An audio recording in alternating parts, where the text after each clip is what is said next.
1 p.m. and a quorum being met, I will call to order the Tuesday, September 30th, 2025 meeting of the Plymouth Select Board. Please join the board in the pledge to the flag. I pledge allegiance to the flag of the United States of America and to the republic for which it stands, one nation, under God, indivisible, with liberty and justice for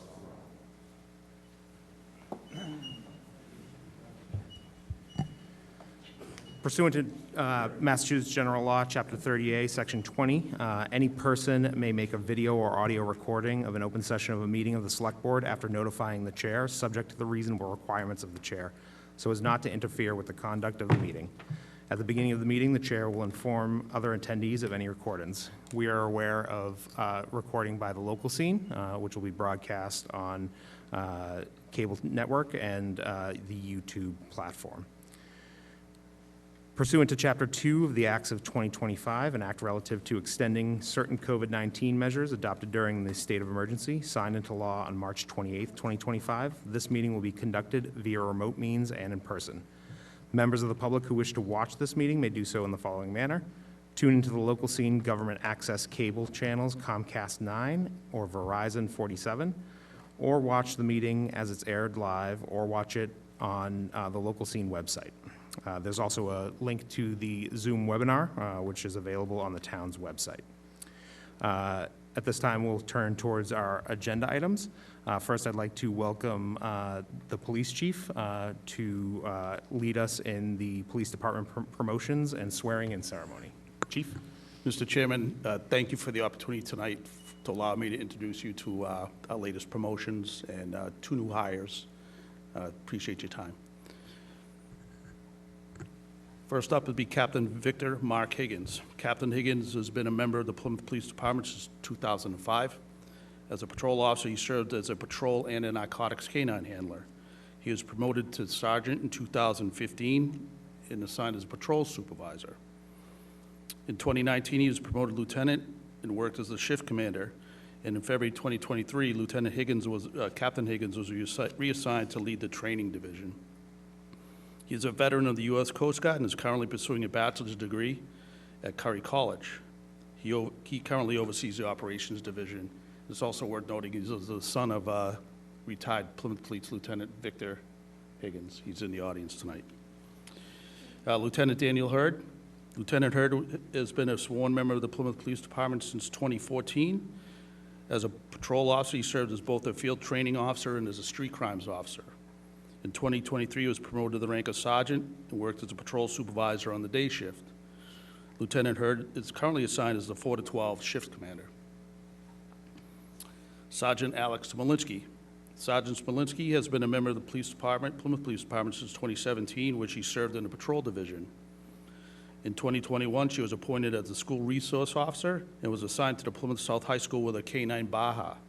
She is a member of the department's community connection team and is the liaison with the Cedarville Steering Committee. Sergeant Smolinski is a U.S. Marine Corps veteran, and she is currently assigned to the midnight to 8 shift. And her father-in-law is in the audience tonight as well, retired police officer Stephen Smolinski. Sergeant Gary Coyer. Sergeant Coyer has been a member of the Plymouth Police Department since 2008, serving in the patrol division. He was an original member of the department's field training program and attended motorcycle training, but unfortunately an injury prohibited him from completing the course. Sergeant Coyer is a U.S. Marine Corps veteran and currently assigned to the day shift. Sergeant Robert Shaw. Sergeant Shaw has been a member of the police department since 2015, where he served in the patrol division and held positions as field training officer and a mountain bike officer. In 2021, he was reassigned to the detective division, where he worked in the general crimes unit. Sergeant Shaw is a member of the department's community connection team and is the liaison with the downtown steering committee. He is currently assigned to the 4 to midnight shift. Officer Callahan Gibbs. Officer Gibbs graduated from the Plymouth Police Academy on September 5th of this year. He is a U.S. Army veteran and was previously employed by the Plymouth County Sheriff's Department. Officer Gibbs is currently assigned to a field training officer on the 4 to midnight shift. Officer Lexi Afsa. Officer Afsa graduated from Plymouth Police Academy again on September 5th of this year. She is a 2023 graduate of the Eastern Gateway Community College and was previously employed as an office manager in her family's business. Officer Afsa is currently assigned to a field training officer on the 4 to midnight shift. Now we'll conduct the swearing in. Good evening, officers. Congratulations. If you could raise your right hand and repeat after me. I state your name. Do solemnly swear that I will bear true faith and allegiance to and will uphold and defend the Constitution of the United States of America and the Constitution of the Commonwealth of Massachusetts, and that I will fairly and equitably execute the laws thereof with the extent of my authority and jurisdiction, so help me God. I state your name. Do solemnly swear that I will faithfully and impartially discharge and perform all the duties incumbent upon me as a police officer of the Town of Plymouth Police Department. And I will obey and be bound by such rules and regulations as now are or may be from time to time established for the government of the Town of Plymouth Police Department. So help me God. One more paragraph. I state your name. Hereby accept the position of your rank in and for the Town of Plymouth Police Department for the Town of Plymouth. Congratulations.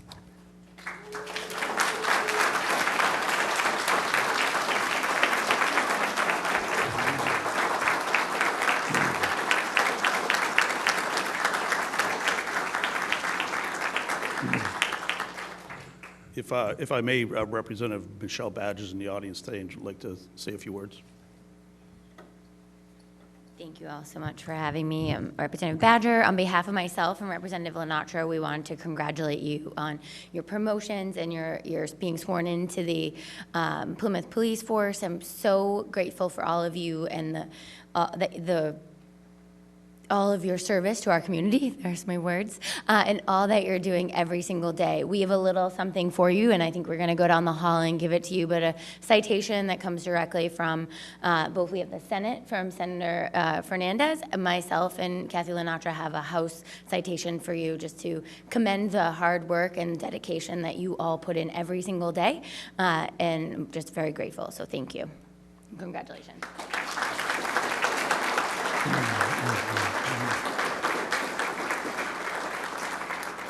Captain Higgins, you may lead them out of the room.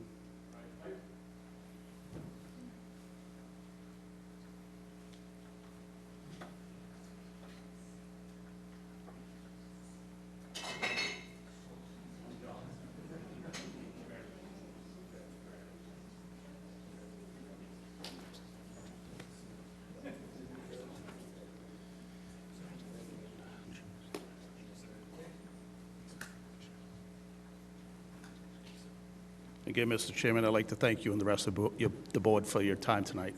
Have a great night. Thank you, Chief, and thank you to all the officers who were promoted and sworn in tonight. We appreciate it. And let's give them another round of applause.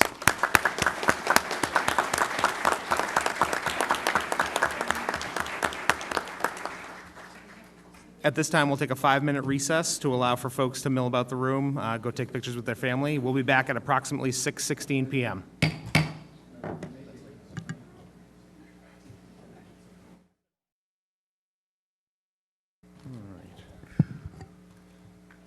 Thank you, folks. We'll return to our agenda now. There we are. Start with licenses. We have couple of one-day wine and malt licenses, one-day all alcohol licenses, amplified music permits, and a common victualler new owner, and a licenses in conjunction with a liquor license. What's the pleasure of the board? Move them as presented. Motion has been made by Mr. Quintal. Is there a second? I'll second. Ms. Iaquinto seconds. Is there any discussion? Hearing and seeing none, I'll call the roll. Mr. Cohan? Yes. Mr. Quintal? Yes. Mr. Canty? Yes. Ms. Iaquinto? Yes. And myself, yes, it's unanimous. All right. Moving on to administrative notes. We have 5 administrative notes. Pleasure of the board. Move them as presented. Mr. Quintal has made the motion. Is there a second? I'll second. Ms. Iaquinto seconds. Is there any discussion? Hearing and seeing none, I'll call the roll. Ms. Iaquinto? Yes. Mr. Canty? Yes. Mr. Quintal? Yes. Mr. Cohan? Yes. And myself, yes. We are unanimous. All right, that moves us into our agenda proper. The first item on our agenda is the Airport Community Advisory Committee. We have one-year term open for a Plymouth resident. We have 10 applicants. The application materials are in your packet. I will call them, the applicants up in the order in which they're listed here on our agenda. First is Michael Anderson. Is Michael in the room? Is Michael online? All right. We will move on to Alan Costa. Is Alan Costa in the room? Mr. Costa, if you wouldn't mind coming up and introducing yourself and giving us some info about why you're interested in this committee.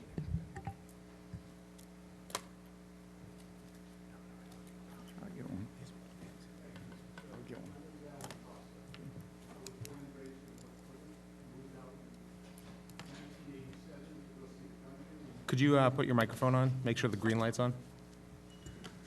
I moved out in 1987 for 27 years to take new jobs and life adventures, and I moved back to Massachusetts, to Plymouth in 2019. My wife and I moved back.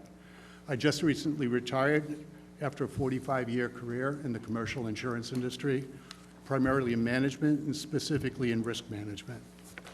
Since returning, I'm an elected 2-term town meeting member representing Precinct 4, which is Chiltonville and the hospital area. My personal priorities for the town are continued focus on our growth and our infrastructure. I believe my corporate experience, together with an understanding of the committee's responsibilities, would benefit both the town and the committee. Thank you. Thank you, Mr. Costa. Are there any questions from the board? Mr. Canty? Mr. Costa, do you presently have an opinion about how the airport is running in Plymouth? I know that the town meeting will be voting on the airport runway 624 reconstruction, and that the FAA has provided a significant amount of money for that reconstruction. I attended the advisory committee meeting last week, and I support their agreement that they should approve that.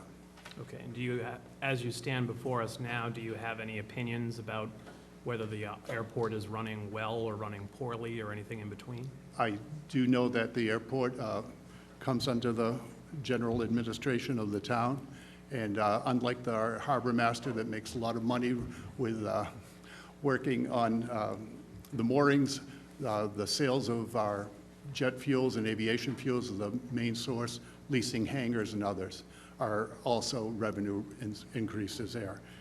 My focus initially would be to look for additional sustainable revenue through concessions, additional fuel sales, additional lease arrangements, not only for hangar space, but also for multi-use or office space in that large area there. Okay, thank you. Ms. Iaquinto? Mr. Costa, what do you see as the priorities for the CAC? The priorities right now Yes. are to look and see what's in front of us. The FAA has designated the airport as the airport runway right now, 20 years old, has exceeded its lifespan. They graded it as a 50 right now, which if it goes any lower, it could potentially be non-usable. The FAA's and the state government have come in and offered majority of the monies to replace that with $400,000 of town money to be spent on this runway project right now. I do believe that the runway has remained flat over the years as far as flights in and out, and what the growth is primarily from concessions, fuel sales, and other hangar and multi-use space that they're leasing right now. And just a quick follow-up question. Do you have any ideas on how to engage the community in some of the issues that are occurring at the airport? I did attend the advisory committee meeting last week, and I did see a lot of community residents there with valid concerns with regards to the noise, the environment, and the potential and declining property values there. I see that side of it also. I live 2 blocks from the hospital. I also hear the noise daily from helicopters coming and going in and out of the hospital on a daily basis. We have noise, we have traffic that's up there, and I do believe that moving forward here, we've got to come up with some sustainable but yet responsible oversight. Okay, great. Thank you. Thank you. Are there any other questions for Mr. Costa? Mr. Cohen? Obviously, there's an airport, and there's a neighborhood around the airport. If you attended the last meeting, have you attended any other meetings? No, I of did the not. Airport Commission or the Airport Advisory? No, I have not. Okay. So obviously, if your thoughts on this other equal component to the functionality of the Plymouth Municipal Airport is the neighborhood, the functionality of that. Having attended one meeting, you've obviously touched on some of the concerns. Is there any thoughts that you have on improving the circumstance? Primarily listening to the community residents and listening to their concerns. I do believe that Plymouth Airport has a strict oversight by the FAA and what it can do and what it can't do as a B2 runway, as a B2 airport right now. I do believe that what I read as far as growth of the airport, it's remained flat as far as numbers of planes coming in with, I think, 65,000 aircraft movements annually, that has remained flat over the years. I do not see this growth as something personally, as something that we're going to bring regional jets in soon because they need a runway that's at least 5,800 feet long. Even the largest private jets, which Oprah and everybody use, need 5,800 to 6,000 feet to land. I do believe it's going to remain the same. It's just a matter of maintaining the infrastructure there, and that would be my goal, and trying to get more revenue so we're not a debt service to the town. Thank you. Any other questions? Thank you, Mr. Costa. Thank you. Next on our agenda is Levi Fisher. Is Levi in the room? I'm hearing that Levi is on Zoom.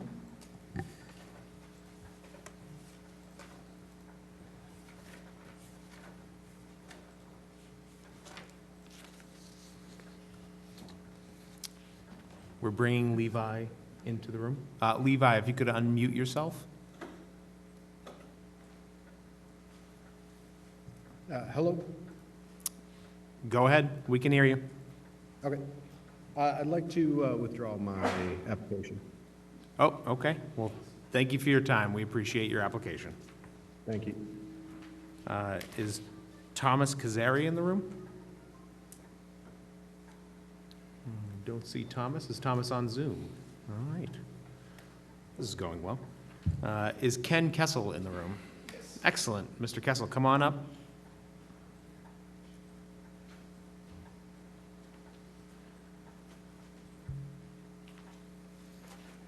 Good evening, I'm Ken Kessel, Precinct 11. I'm a current town meeting member. I've lived in Plymouth for the past 30-plus years, and I will say that I absolutely love this town, and I want, especially in West Plymouth, I want everyone to love this town. It's important to me for the quality of life angle, and I'm not anti-airport. I'm actually a private pilot. I got my private pilot back in my early 20s because I thought it would be a cool way to pick up women. And it worked because I've been married for over 30 years.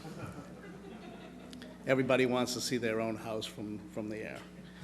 And I'm not against airport expansion either, but it has to be smart airport expansion. Everyone's worried about Tom Cruise coming in with his 727. And we're also worried that if you give an inch, they'll take another inch, they'll take another inch, and through baby steps, our nice little bucolic airport will become Warwick. And I don't know how many people have flown into Providence Airport, but when you're coming into Providence Airport on a Southwest jet, you can see the people on the ground, you can see their houses, you can see people, with this jet coming over their roof. And right now, the people that are not in West Plymouth might not be experiencing this, but when you bring in the bigger jets, and it needs a longer glide path, it's going to be over your roof next. And that's what we're worried about. It's not so much taking the infrastructure that we have and redoing it and making it safe. We're all for safety. We just want guarantees that those larger jets will never come in and ruin the quality of life of Plymouth. Because if it's not ruining your life now, believe me, it will. And all those fumes and all that garbage that those planes spew, especially if they have a problem and have to release fuel, it's going to happen over our heads, over our community. We're not going to want that. So we're not anti-expansion. The other problem that I'm hearing from a lot of the constituents, especially in the West Plymouth neighborhood, is the touch and goes. They're relentless. And I'm all for Alpha One, and I'm all for the other schools there, and I'm glad that they're busy. They're doing great business. But they also need to be a good neighbor. And right now, they're not being a good neighbor. They could care less. Those planes are incessant, one after the next, after the next, after the next. You try having a graduation party in your backyard with the constant airplanes taking off, taking off, taking off. There are some changes that I would recommend if I was on the CAC, and a lot of that would be, in a no-wind situation or a very light wind situation, changing the default runway. Take off over the industrial park. Nobody would care, and you would cut the amount of noise complaints in half. There's a lot of things we can do to work with the community. Everybody wants to be heard. And, the people that are complaining have legitimate complaints, and they feel that they're not being heard. So those are the two things that I'm wanting to join the CAC to help further for West Plymouth. So, I'm a business owner. I've owned a business. I've worked for small, medium, large businesses. I understand everything from the business perspective, but I also understand everything from the constituent perspective. So that's my argument. Thank you, Mr. Kessel. Mr. Canty. Mr. Kessel, you've already sort of unprompted partially answered this question, but do you currently have an opinion about whether the Plymouth Airport is run well or not? And is there anything in particular that you would change as you stand here before us if you had the ability to do so? Yeah, I think they do a pretty good job running that airport. Again, I was a private pilot. I actually got my private pilot credentials through training at Alpha One. So I know how that airport is run. For an uncontrolled airport, it's actually run really well. I think the businesses there do pretty well. I frequent Plain Jane's, and I think they do a pretty good job at what they're doing. And I think the community overall supports that. For changes, I think I've mentioned some of the changes that I'd make. Right. You use the term uncontrolled. That's just to be clear on the terms. We don't have a tower. Correct. Right. Okay. Right. And we don't want a tower. Correct. I understood what you meant. I just didn't know if others would, so I just wanted to clarify. Okay. Thank you, Mr. Kessel. Ms. Iaquinto. Thanks so much, Mr. Kessel. So have you attended any of the CAC meetings? I have not attended any of the CAC meetings to this point. back when they were creating the CAC, you know, I saw that they had stacked it, and this is my personal opinion, but it looked like it was stacked with expansion pro, whatever you want to do type of people that were just going to sign off on whatever the airport wanted to do. So when this seat came up, I felt it was a good opportunity to maybe, you know, I wasn't available to run for the first CAC, so I felt this would be an opportunity to maybe put in somebody that represents the abutters. Okay. And then just a quick follow-up question. What do you see as the priorities of the CAC right now? Well, I mean, the priority, of course, is safety. Safety for those on the ground as well as those in the air, and the nearby church and schools and things like that would always be the priority. But it's quality of life, and that's really what I'm here to push, is quality of life in Plymouth. We love living in Plymouth. Plymouth is the place to be. When I moved down here 30 years ago, if you didn't get something to eat by 9 o'clock at night, you weren't eating. And now, we are the place to be, and we want to keep it that way. Great, thank you. Mr. Cohen? Yeah, so similar question that I had for the previous applicant, and that is obviously we have an airport, and it has its potential and the things that we want to see thrive there, but we also have a neighborhood and its potential and its thrivability. You've kind of outlined where you are, but obviously if you have attended a few meetings, it's been a little bit tense at times, and I was just thought about your ideas on having better communication. What would you be advocating in that capacity? So I have been to some of the airport meetings, not the CAC meetings, in the past. And, you know, I think it's important, you know, we have a lot of these group emails that go around, you know, save our airport, save our town, all that, and I do communicate in some of that, but I think we need to have regular meetings with some of the abutters as well, like the Precinct 11 and some of the other parts of West Plymouth, and be able to champion some of their concerns. Thank you. Any other questions? Thank you very much. Thank you for your time. Next on our list is Lisa Lantang.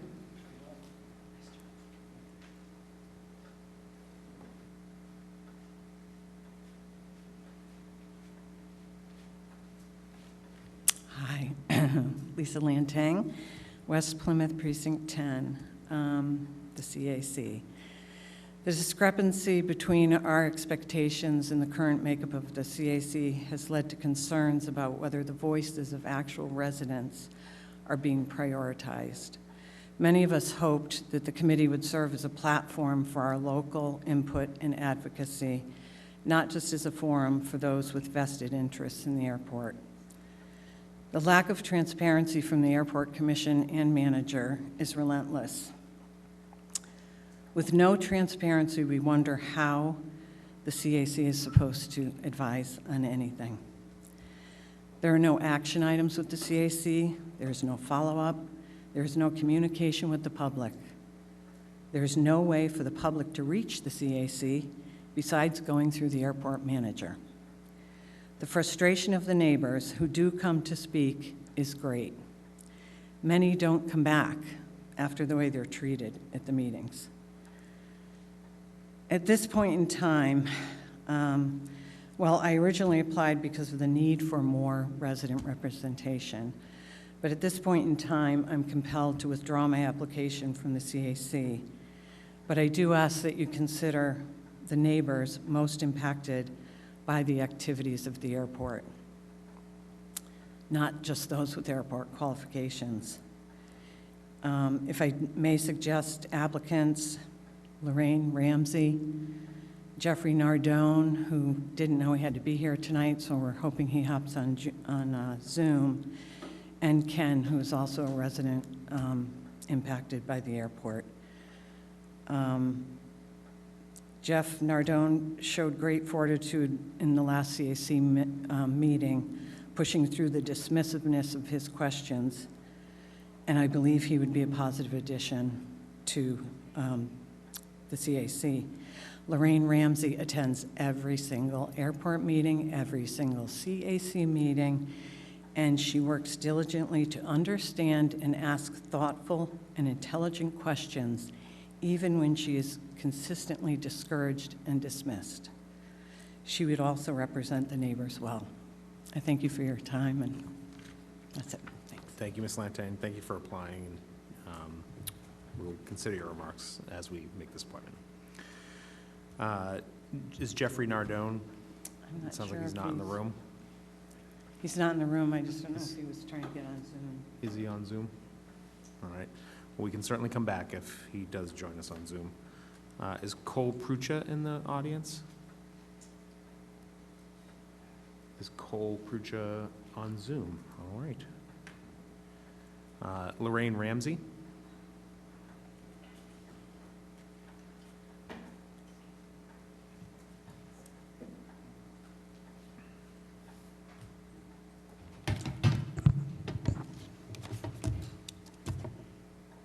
Oh, well, I'm Lorraine Ramsey.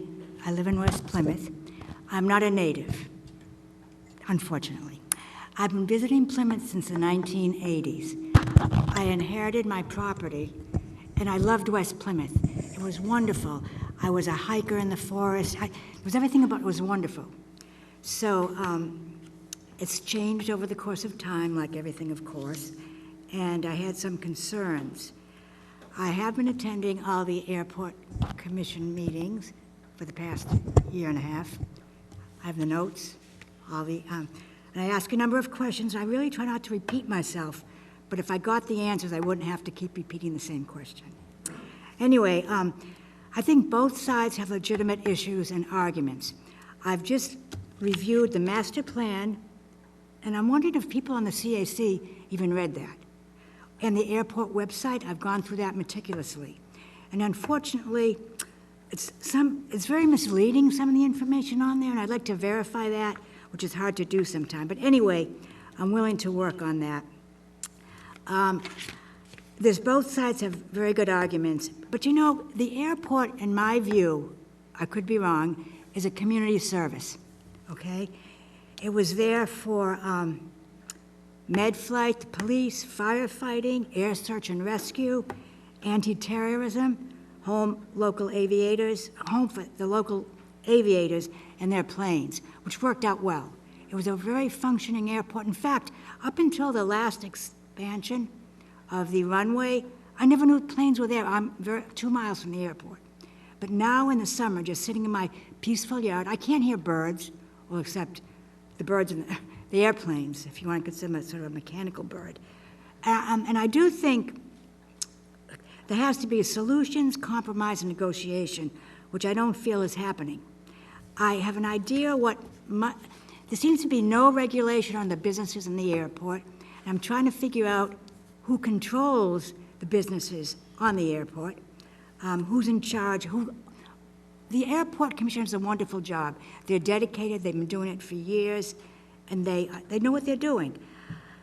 I have a question about the land leases, the hangar leases, a number of issues, and it's probably not my business, but maybe it is, I'm not sure.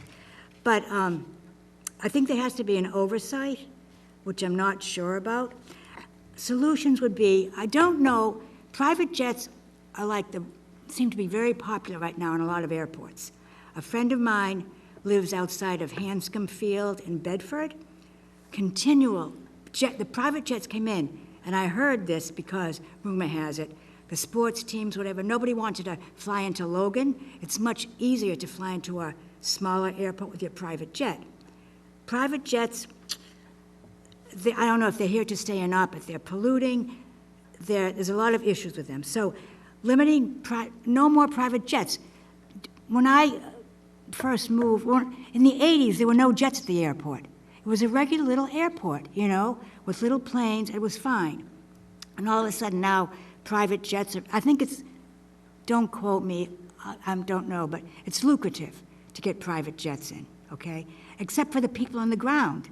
I mean, these jets, I was at Plain Jane's, I eat there quite often, and we were sitting outside, and I had a friend from overseas visiting, so I thought I would take her there.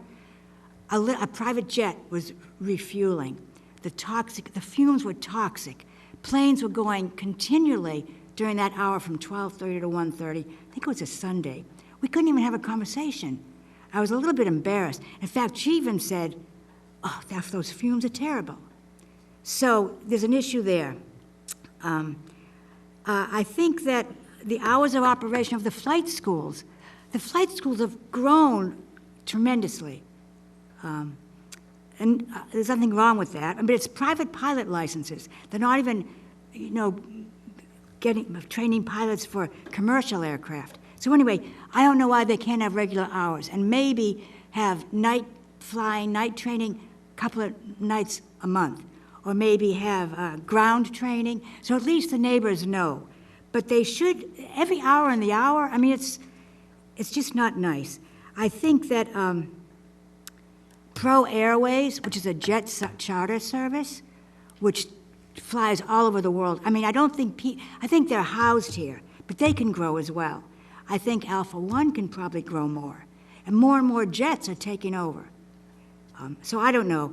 That's my view. I don't know what I can do, but I think negotiation is, and I don't know if the airport's an economic driver. I thought it was a service, as opposed to being an economic driver of the community, or develop all that land, whatever. So I think the noise is a public nuisance, environmental issues, and health issues. So they have to be addressed. That's what I have Thank to you, say. Ms. Ramsey. Are there questions from the board? Mr. Canty?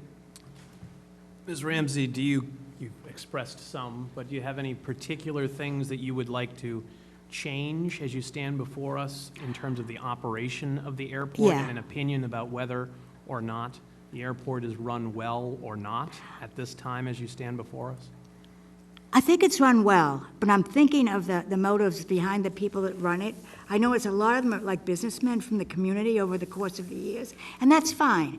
But I still don't think the goal of this little airport was to be a business operation or a for-profit business, okay, with land developing, renting out hangars, land leases, who rents out the hangars? And things are going on in hangars, which I think, I'm going to be run out of town. But the FAA, you're not supposed to have certain events in hangars, and I think that's not right. But anyway, that's my opinion. I could be wrong. But I think there has to be questions asked and oversight. Okay, thank you. Ms. Iaquinto? Ms. Ramsey, thank you so much. I'm not going to ask you the question I've been asking the other candidates about, our applicants, about whether or not you've ever been to a CAC meeting, because I think you live at the airport. You're at every meeting that I've ever attended. There It's you an are. important issue. It's just Right. so important It is. for the people on the ground. Can tell that it's very important to you, too, and I appreciate that. I do have one question for you, though. What would you do to improve the way the CAC is currently operating? Because you mentioned that you didn't think that it was operating as efficiently as it could, but what would you bring to it that would help improve the way it I operates? think more diverse viewpoints. A lot of the people, and I don't know why some people are there, and even non-voting members. It's okay. I don't mind. If that's what they want to do, fine. But you need more people that have a different view. I think most of those people are pro-growth in Plymouth, pro-expansion, get those jets in. It's all good. It's good for some, but not everybody. And I think the majority of people around the airport and all over Plymouth, I think you have to respect them as well,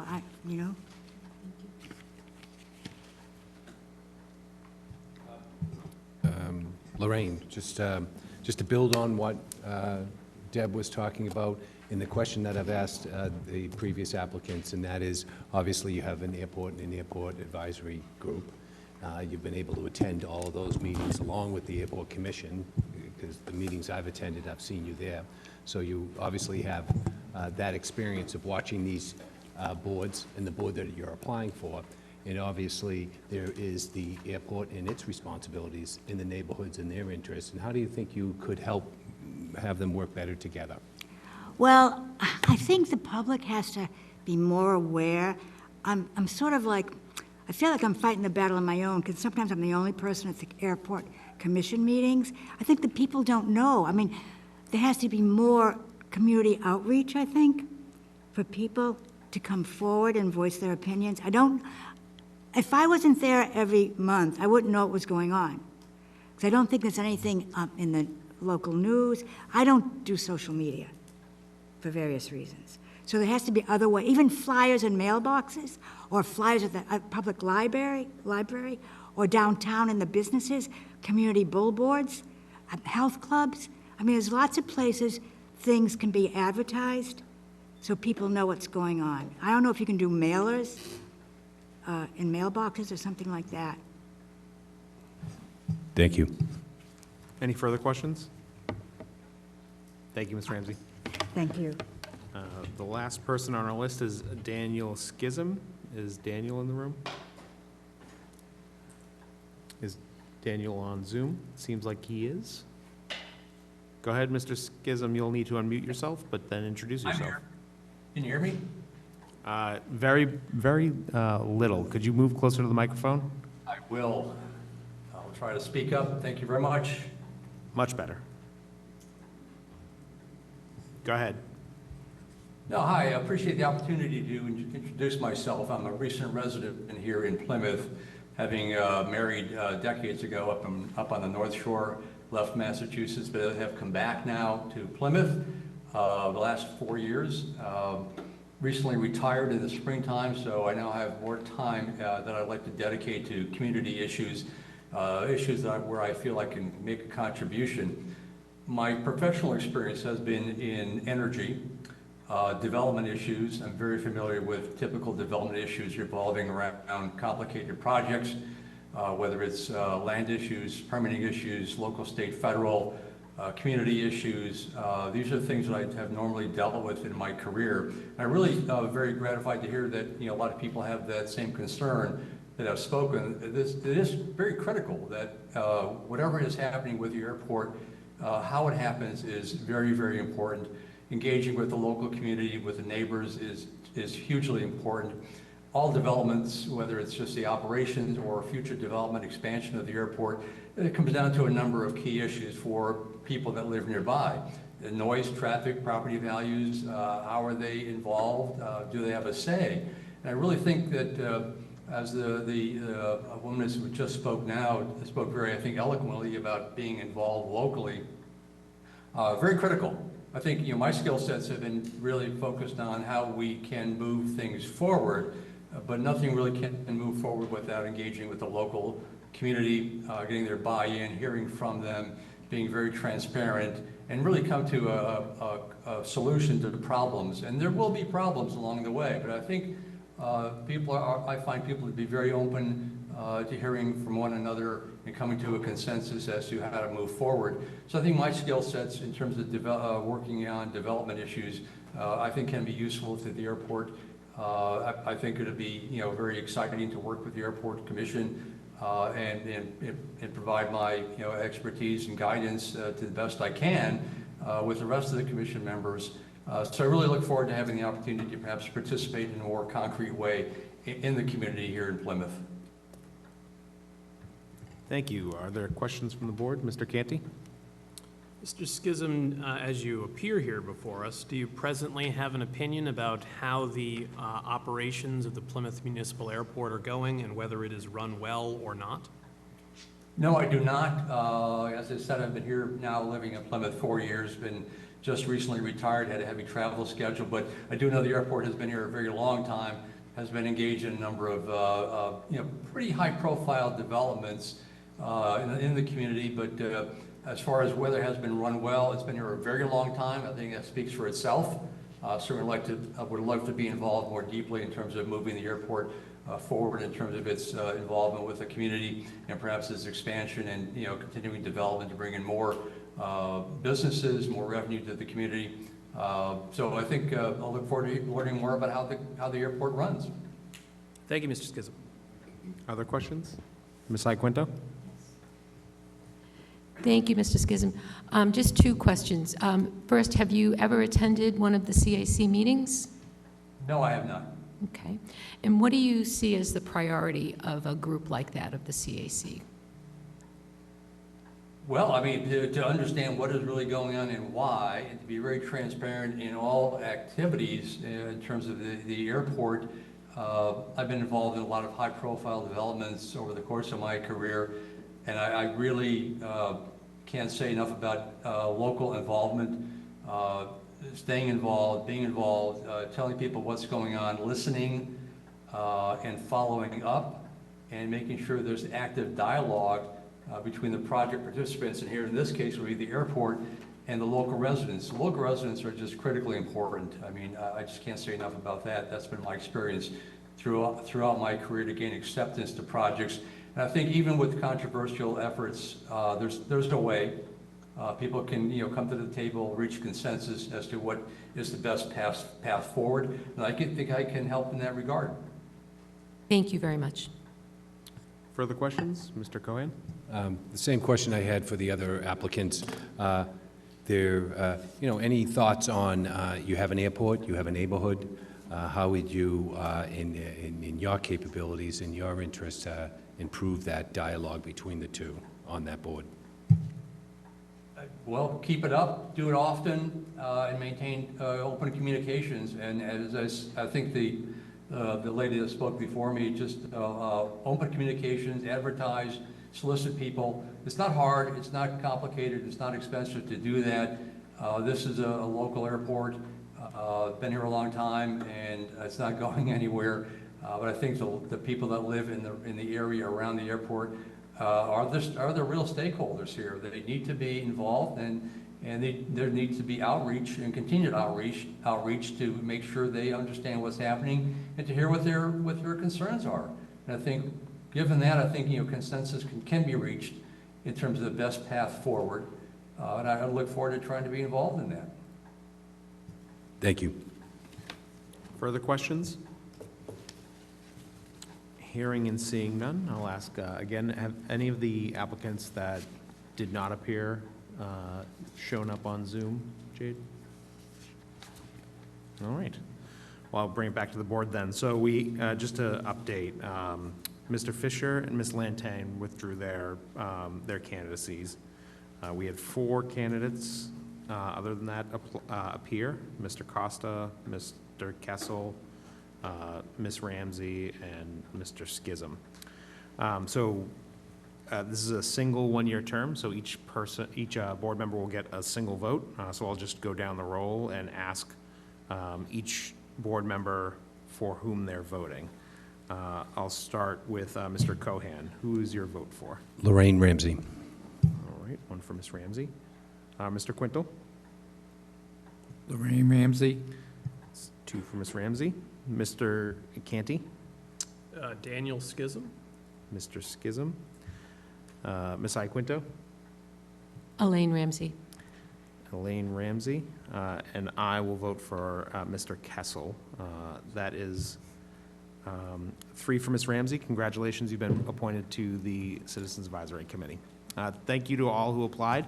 I'm sure we'll have plentiful opportunity for you to volunteer in the community elsewhere. This is a hard decision. There were a lot of great candidates, and we appreciate you all. So thank you all. And don't forget, Ms. Ramsey, that you'll need to get sworn in. Perhaps the town clerk can do that as she sits behind you. You'll need to be sworn in before you can participate in the meetings. Thank you all. All right, we'll move on to the next agenda item, which is a town meeting article. This is a CPC article, Article 18. I saw that Mr. Bradley was here. Mr. Bradley, are you going to be joining the presenter, who is also with us, Ms. Amy Belmore from Habitat for Humanity?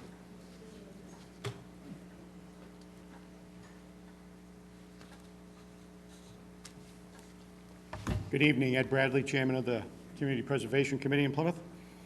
Tonight we're talking about Article 18, which is an affordable housing article, Habitat for Humanity. And the committee had voted 5 in favor, 3 opposed, and no abstentions to appropriate $70,000 to the Habitat for Humanity of Greater Plymouth for the purpose of constructing a single-family home at 31 Strand Avenue in Manamet, with an affordable housing deed restriction to count towards the subsidized housing inventory in perpetuity. I was able to visit this home last Tuesday night, and it's a beautiful 3-bedroom home. It fits in perfectly in the neighborhood in both the style, architecture, and the building components, as well as the colors. It's got a nice yard, especially with some young children. And fortunately, there was a shed left behind on the property that the volunteers were able to totally rehab. So it's a home that's going to also have a storage shed in the backyard, which is probably an added extra for the family. Thank you. Ms. Belmore, do you have anything to add? I do. Thank you so much. I was hoping just to take a minute to share a little bit about how Habitat for Humanity works in terms of our model, and then give you a little bit more detail in terms of the actual home that we are, in fact, building at 31 Strand Avenue. So just real quick, 28-year history operating in our service area, which includes Plymouth and 5 surrounding towns. We serve a population of people who are underserved. We serve those who are making 30 to 60% area median income compared to the typical 80% population who has access to affordable housing. And as Mr. Bradley mentioned, these homes do have deed restrictions in perpetuity, so there's lasting affordability on each of our Habitat homes, and that is done with a regulatory agreement together with the Executive Office of Housing and Livable Communities. That's a state agency, as you know. And our homeowners are income qualified, as I mentioned, in that AMI category. They become affordable home owners, meaning they're paying a mortgage over a 30-year term. One of our most frequently asked questions is, are these homes gifted? And they are not. They are mortgage holders.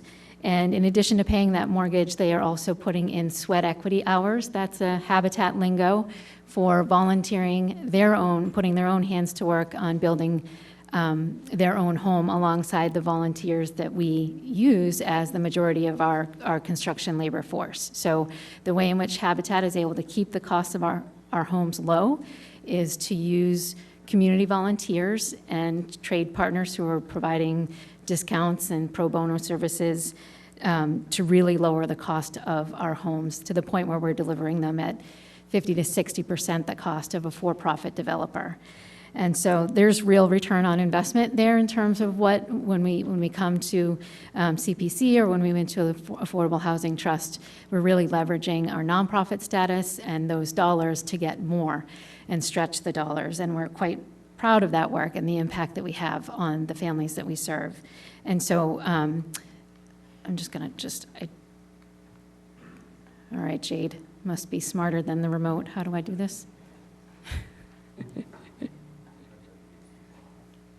Oh, is it not on? Oh, there we go. All right, well, I just whipped through those bullets, so I'm going to just keep going, and I won't take too much of your time. There we go. Okay. So I mentioned the nonprofit status and our volunteer model for keeping costs down and really stretching those dollars. We work with a community bank, a local bank, to hold and service the mortgages in the long term. And we also operate a Brush with Kindness program. I always like to mention that in a public forum because it's an ongoing opportunity for low-income families in the community who might need critical home repairs. And that's a lot of aging in place and disability access and weatherization, things of that nature. So that's something that we're doing on an ongoing basis in addition to the work of building homes. And then this is a photo of the house as it looks right now. This is, the exterior is finished, actually, as of today, so is the wallboard. So the inside is completely sheetrocked, so we're a little over halfway through the build of this house. It is a $70,000 CPC request to support the construction. 3-bedroom, about 1,300 square feet. It is, this is now going through the local action unit or local initiative underneath the local initiative program, LAU and LIP program that you've probably heard, and that's a pathway through the Executive Office of Housing and Livable Communities in a way to get this unit counted on the subsidized housing inventory. We use a mix of financing, so this is obviously municipal funding that we're requesting here, but we also have private funding that we've already secured, and that is offsetting a total estimated development cost of about $375,000. In the end, this house will be sold to the homeowner for much less than that, $229,000. And this is also a partnership, importantly, to note that it's a partnership with the Plymouth Redevelopment Authority. As you all know, the land was conveyed to them, and they then chose Habitat as the developer of this lot. And the unit will go back on the tax rolls. It has been, was in land court for a very long time, well over a decade. And so when the family moves in, it is a Plymouth family of 4, 2 young children, a first grader and a preschooler. Very excited. They're both members of the Plymouth workforce, and they are working diligently to build this house alongside our volunteers. So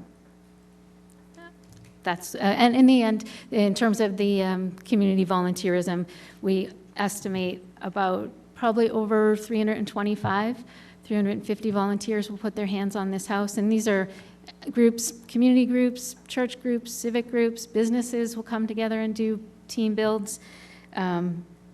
It's a really wonderful community effort. We encourage you to come down. We hope we will be extending you an invitation, actually, all of you, to come down for the dedication ceremony, which is always a lovely capstone when we finish up. Thank you, Ms. Belmore. Are there questions from from the board members? Mr. Canty? Thank you, Ms. Belmore. I had an opportunity to go to the opening last summer down in Manomet, and I thought that was a really great event, and it was great to see the family be turned over the home and be move-in ready there. I know about the sweat equity hours that they put in, and they seemed really proud about that, as well as all of the other volunteers that worked on it. I think that in and of itself is a notable asset in the community, because affordable housing and affordability is such an issue, but there's so little that most residents can do something about directly for it. And with Habitat for Humanity, you can do that. I know that at some points in the process, there's been some criticism of Habitat for Humanity, which is a little odd to me. I would have thought that there's not a lot of organizations in the community that I think are above criticism, but I would have thought Habitat for Humanity would have been one of them. But I guess we live in interesting times. But I thank you very much for the stuff that you've been doing in Plymouth, and I think that, you know, in terms of, you're putting on one unit at a time, so you're not going to independently solve our subsidized housing problem, but that's a community problem, and we're working on it. But I think in terms of the cost per unit that you're able to produce, because you have this volunteer workforce that's very engaged, that is a tremendous asset that I think is well worth of the CPC investment and other town funds or the Affordable Housing Trust or other means. So I hope, I've seen you before us before, and before the FinCom before that, and I hope we will continue to see you there again. Do you have any future plans in Plymouth as of yet, or is that TBD at this point?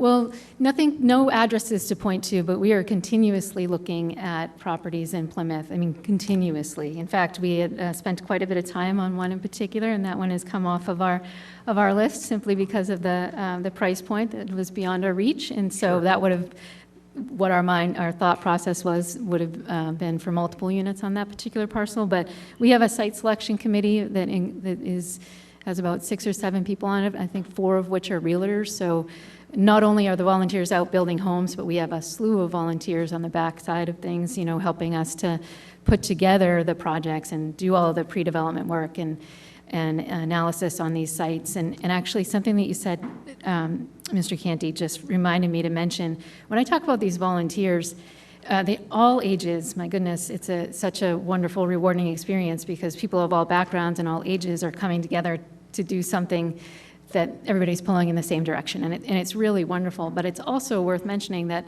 a good number of them are retirees, and there is real concrete data-proven benefit to bringing out people who are getting a little bit older, keeping them in routine, you know, exercise, fresh air, getting them out of that isolation mode that can quickly lead to health issues. And Yeah. so that is also a benefit. I don't do enough talking about that, to be honest, but it is absolutely a benefit. So in addition to the 4 lovely people who will live in this home clearly getting a benefit of transformative affordable housing, better education, better child development, employment stability, and all of that for them, but for our volunteers that come out, there's real tangible benefit to that work. Absolutely. And can you talk more about the brush with kindness? Because I've heard a little bit about that in the past, but not Yeah. as much as some of the other stuff. It's what I know the least about. And Sure. I think it sounds very beneficial to the community, but if you could just expand upon that. Yeah, absolutely. So that's an ongoing application process for low-income households who oftentimes it has to do with, as I said, these are critical home repairs, so nothing cosmetic, but we've installed quite a number of wheelchair disability ramps, weatherization projects, aging in place, fall prevention, things of that nature that still our volunteers can do. So we, just as with our homes, we don't put volunteers responsible for electrical or plumbing or roofing. We do bring in professionals for those with our homes. So with regards to Brush with Kindness, we don't do those major projects, but those types of smaller repairs that can be accomplished within a couple of weeks fall under that program. And then we've also done some sizable projects that have taken several months, all of them for medical or disability issues that have involved, adding on space onto someone's home, bringing their living from the second floor to the first floor because of disability issues and things like that. Years ago, before my time, we put an elevator in someone's house for a child's disability. So those are the types of projects that we accomplish with Brush with Kindness. How does a member of the community apply for assistance, if Yeah. that's the term? Thank you for asking. So if they were to go to our website or call our office, the first point of contact is with my colleague. Her name is Lynn. And there is an application, simple, this one's simple, asking for information. We then send out one of our volunteers to take a look at what is it that needs to be handled or dealt with, to figure out the scope of the work and whether it's something we can do. So it's straightforward, simple application. All right, well, thank you very much for the project and all the work that you do and all the other volunteers. I really appreciate the work. Thank you. Mr. Cohen? Yes. Could we go back to the slide, Amy, where you show how this project financially breaks down? And I think that is a very educational slide. Sometimes you run into different opinions of, Kevin was able to touch on the concerns someone might have about funding an operation like this. We all know Habitat for Humanity for all of its work now that it's been doing for nearly 50 years. Well, certainly across the country. Here in Plymouth, we're about 28 years old. 28 Yes. years. So this is a nice explanation of how this organization takes the bond-raising concept to the 21st century level, where you're tapping all the different organizations in the area. I know in my efforts to work on affordable housing, it was very difficult to find organizations that you could partner with to get the ball over the goal line, to build truly affordable housing with your 50 and 60 AMI in the model that you have. It's a real interesting way of a community pooling all of its little resources into one unit. So I commend, Habitat's model. I commend this nice slide that tells us all the different partners that are playing a role in how this unit gets built. It's all about finding different organizations. And, within the town of Plymouth, there's numerous organizations working on affordable housing. There's community development. There's the redevelopment authority. There's the community preservation committee. There's the town of Plymouth that's in the planning department always trying to find an opportunity to find land to put a community housing on. So an organization like yourself can help the town internally maximize its capabilities on a multitude of levels. So the model is very impressive, and I thank you for this article. I think it's very helpful to have. Thank you. Thank you for saying so. And I also want to mention, in terms of that, the private funding that we've raised, I really should give proper acknowledgement to one of those major funders, which is the Pine Hills Affordable Housing Charitable Trust.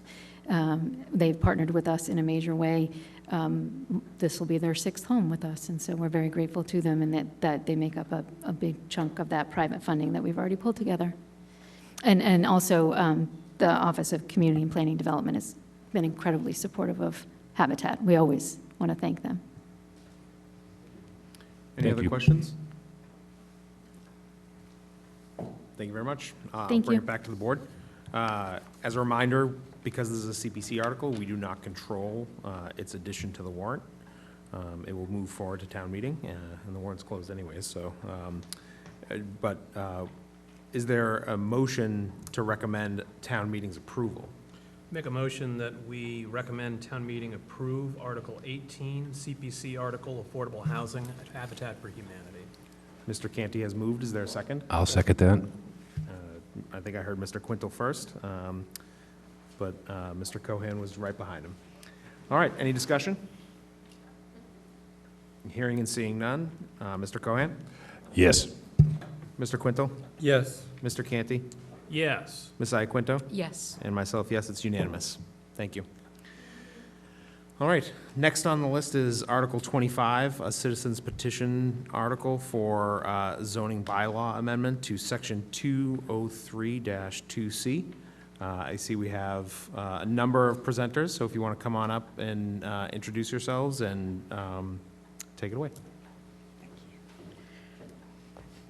My name is Nancy McCundon. I am representing the Plymouth Stewardship Alliance tonight, although there are several other Alliance members present. I'm from Precinct 8, Old Sandwich Road. The Plymouth Stewardship Alliance is a relatively new network of conservation-minded citizen leaders. Our membership brings decades of knowledge of environmental issues that both currently and potentially have great impact on the town of Plymouth.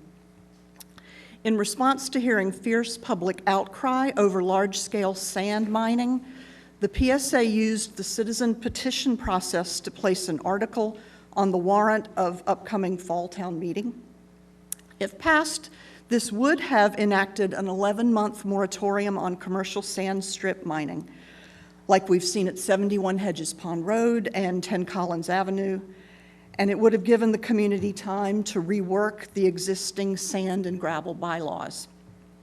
As we moved forward, though, with Article 25, we received both strong support from the community and concern from the planning department, who argued that our article would negatively impact all development in town.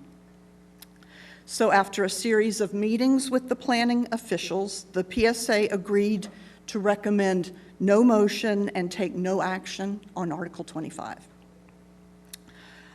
In exchange for which the town would agree to prioritize the reestablishment of the Sand and Gravel Bylaw Review Committee and to rewrite the bylaws to prevent commercial sand mining. This cooperative effort began in earnest last week when town planning officials excuse me, and the PSA met to begin the process of defining the scope and cost of this effort. So we thank the town for their fast action and for moving this cooperative plan forward. Tonight, we'd like to officially inform the select board of this new partnership, and we look forward to hearing your input on the formation of the new to-be-determined Sand and Gravel Bylaw Review Committee, and we're very hopeful that this process can begin quickly. Thank you. Thank you, Ms. McCunnon. Is there anyone else from your group who wishes to speak? Excellent. Since you've requested no motion, no action, I don't think there'll be any action on the part of our board tonight in terms of the article itself. I understand that the Advisory and Finance Committee heeded your wish to have no motion, no action. So yes. If it's the pleasure of the board, I'd like to take the agenda a little out of order to speak about the Earth Removal Bylaw Review Committee. Is there any objection to that? All right. Well, we'll move forward with our discussion then. If there's any questions, I'm sure we'll be asking you folks to come on back up. Okay. Thank you for your time. All right, thank you. So I'll give a quick update related to Ms. Mukunin's remarks here tonight. I've spoken with the chair of the of Plymouth's Planning Board about the discussions that he and the planning department have had with the PSA. It's my understanding that a number of parameters have been discussed about this board. Specifically that there would be 3 appointees each for a total of 9 total committee members. Each of the select board, the planning board, and the COPC would be appointing to those, to that committee. There would be no appointing authority members sitting on the committee, so we wouldn't put select board members on or planning board members and so forth. There would be a preference for folks with skills in science and technology, specifically earth sciences, hydrology, geology, those sorts of things. Legislative affairs, law, or land use. Additionally, a timeline was discussed. We would codify these parameters and discuss any additional ones at our joint meeting, which is currently scheduled for November. There would be an appointment process that would follow approximately early December with a first meeting of the committee in early January. Ms. Mukunin, sorry to call you back up. Is that a good summary of the discussions that you folks have had? Yes, it is. No surprises from previous discussions. Our preference to protect our natural resources as thoroughly and as quickly as possible is as soon as possible to get the committee formed would be our preference. Very good. Thank you. Having given the update as to where things stand, I'll open up to the board if there are any questions. Mr. Quintal? I just want to say congratulations. And you had my support from the meeting I attended. And I had some questions, and I spoke for a little bit. And the clinch for me was the building inspector had the final yay or nay at the end of the process. Now, since that's what I was told, and I don't know if that's 100% correct. So let me fast forward into saying that I'm happy for you and your work, your dedication, and for our town, because I think it needs to be done, and I commend you. And you too, Mr. Mand, I know you did a lot, and all of you sitting there, I don't know all your names, so. But I'm glad to see it's something we do need, but I would like it to be done correctly. And, you know, to go to town meeting, like I said that Saturday, I mean, I'm just a little, you know, compared to what a couple hundred people are going to ask you if it's not right. So you better take your time, get the support, do it right, and then we'll all stand behind you and accomplish what you really need to do. And I want to say thanks for taking the classy route that you took with this, because in this business, no, it's a little tough, and I think you did it right, and I don't mind saying so. So thank you all. Mr. Canty? So are we still planning to have that joint meeting with the planning board? I had one scheduled on our calendar for November 12th. Is that the date that we're sticking with? That's correct, yes. So in terms of this committee, are you seeing that this would be something that we would post the applications for soon, or wait until after that? What is the time frame in terms of soliciting applications and then having the appointment process? Because I think that while town meeting is on the top of people's minds and Article 25 is still on the warrant, that interest in the committee may be at a higher ebb while town meeting is at the forefront before people start transitioning into Thanksgiving and Christmas mode in your Novembers and Decembers. There may be a value in posting advertisements for applications sooner rather than later, having an extended period that extends through town meeting, and then being able to appoint folks to suite afterwards, whether that is at that 11-12 meeting or shortly thereafter. But those would be my thoughts in terms of capitalizing on the conversation in the community to solicit the maximum amount of participants for the 9 positions to try and get a cross-sectional group of folks.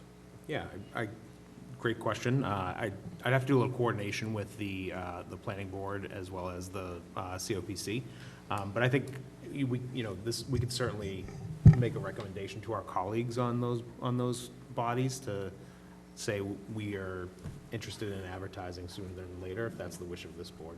I will say this is a planning board. This has traditionally been a planning board committee, and they will be the sponsors of any articles that move forward in regard to this bylaw change. I think we need to take a little lead from the planning board, but we can certainly share our wishes with them. And I agree with that it is a planning board-led effort and it's a zoning bylaw change. They should be taking the lead on that based on separation of powers and responsibilities. They also don't want a member of the planning, because I agree it shouldn't be a select board member or a COPC member. I think that makes sense, but there could be a value in having a planning board member, given I would defer to their wishes on that, but is that, they do not want one of their membership to be on it either? Well, I won't speak for the planning board, but the discussion between the chairman of that board, the planning department staff, and the PSA was that no appointing authorities would sit on the board on the committee as well. So I'll leave that to the planning board to decide.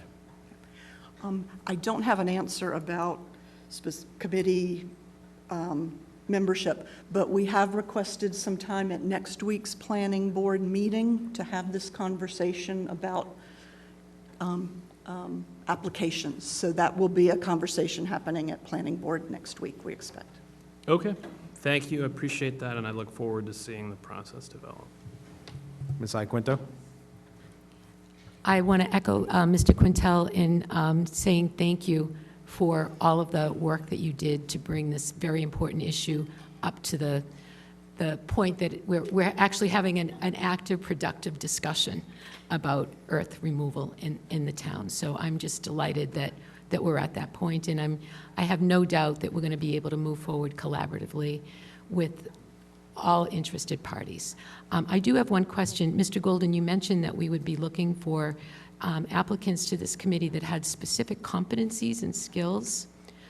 So how does that work in the application process? Do we actually request, sort of almost like a job description of what we would be looking for? I'm just curious how that would work, because I agree with it. And I think that it's very important. I just am not sure how that would look and feel. So we haven't codified these preferences yet, but they're preferences, not specific requirements. So if we were to move forward with the proposal as discussed between the PSA and planning staff and the chair of the planning board, we would likely advertise that we're specifically looking for those folks, so that the members of the public who are interested in applying can highlight their accomplishments in those areas. Thank you. You're welcome. Mr. Cohen? Nancy, thank you again for in love in the Plymouth stewardship group. I think that everyone has indicated that it was very helpful that the petitioners of this article, along with the planning process and the planning board and the planning department in the town, tried to find an opportunity to have a breakthrough and see if we can work directly towards establishing a sand and gravel committee as soon as possible, rather than going to town meeting. And there's one thing that we're going to learn. Lee Hartman, the current director of planning development, told me something 25 years ago. You don't want to go to town meeting and end up in a very tense situation, because these failings last for a while and delay the inevitable effort of the town. So you don't want to unnecessarily put everyone through a debate that could be peering people off in this day and age, we want to see if we can get to a point of common ground as soon as we possibly can, and what you extended was an example of that, so I thank you for that effort. The other thing that I do believe, since I arrived on the board back in May, I've been calling for a sand and gravel committee. Obviously, we've had to tackle a few issues along the way, and we're preparing now for town meeting. Obviously, that's the priority of this board, the Finance Committee, the Planning Board, town meeting members, and caucuses. So I don't want to distract from the responsibilities that we have on October 18th, Saturday, which is town meeting.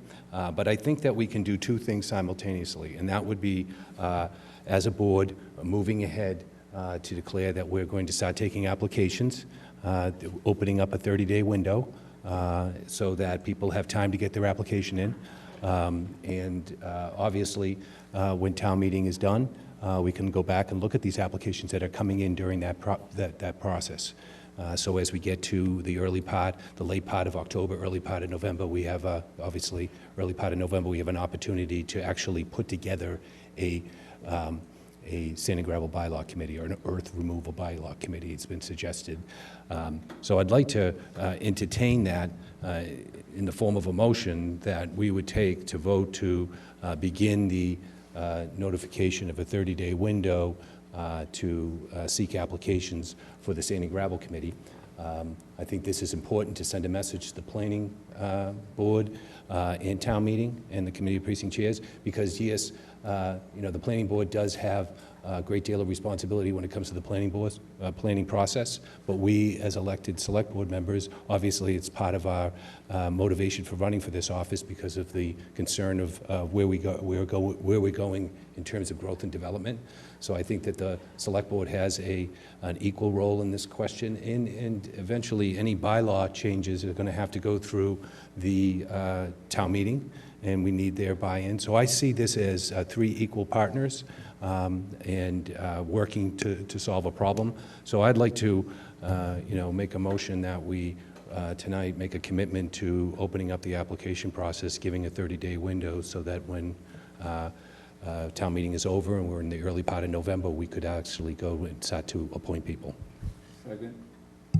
Well, a motion has been made and seconded. Before we move forward with discussion, I would want to just clarify two things. Mr. Cohen, when would you recommend that the 30-day period begin? I believe that 30-day period, are we planning to meet? Excuse me, are we planning to meet on October 7th? Yes. Okay, so hopefully at that time we can, set the clock based on our final discussions about, Ms.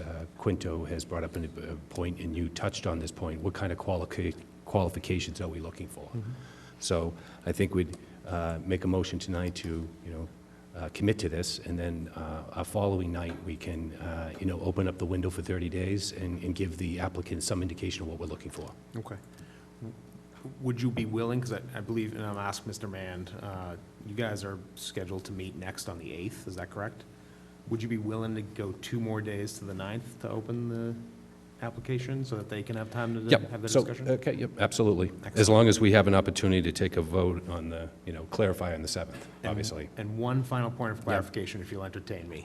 Since, Mr. Canty brought up the separation of powers, would you be willing to make the motion in the form of a recommendation to the planning board to open on the 9th? Yes. Excellent. So, the motion that's before us is to recommend to the planning board that we open a 30-day application period for the earth removal bylaw review committee starting on October 9th. Is that correct? Correct. Do you maintain your motion? I do. And do you maintain your second? Yes. Excellent. Discussion. Mr. Canty? So I think that this is an important initiative. I think capitalizing on the time frame of town meeting makes a lot of sense.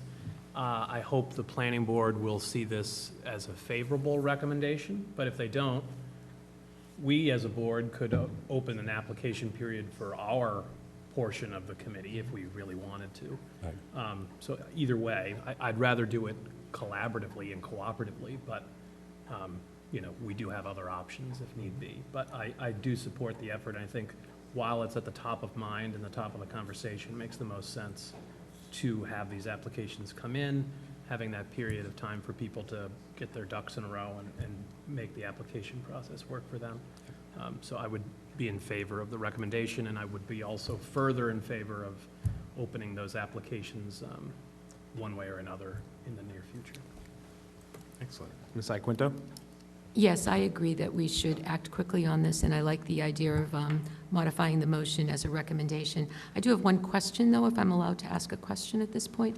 I just want to make sure that we have enough time that we can agree on what the competencies are that would be preferable for the applicants. I'm not sure that we've reached that agreement. Maybe we have, and I just want to make sure that, because we're talking about opening it up in about a week, so.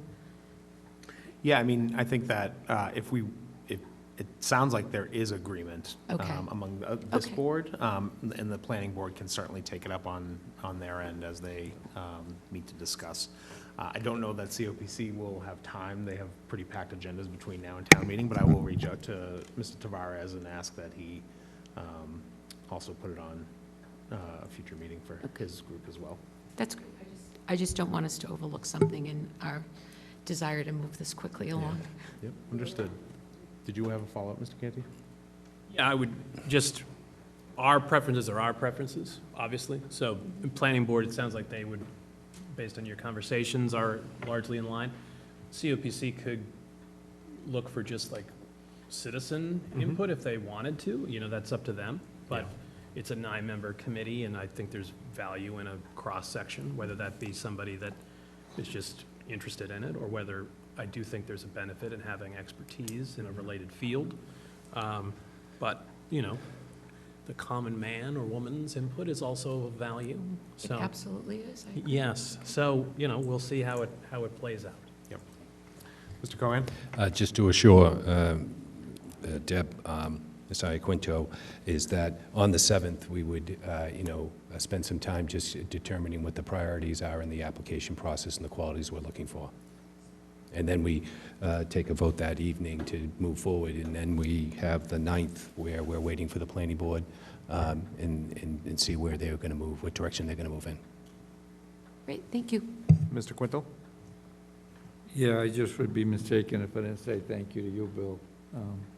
I was talking to Mr. Cohen, I think it was the night before, or 2 nights before, and I said to him, I'm going to go to the library Saturday, and I'm going to attend this meeting because I want to learn, and he kind of went, like, oh, he does that.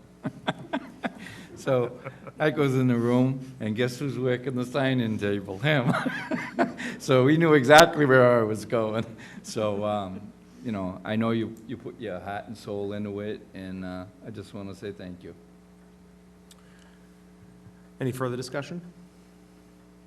I would echo Mr. Quintel's remarks about your involvement, Mr. Cohen.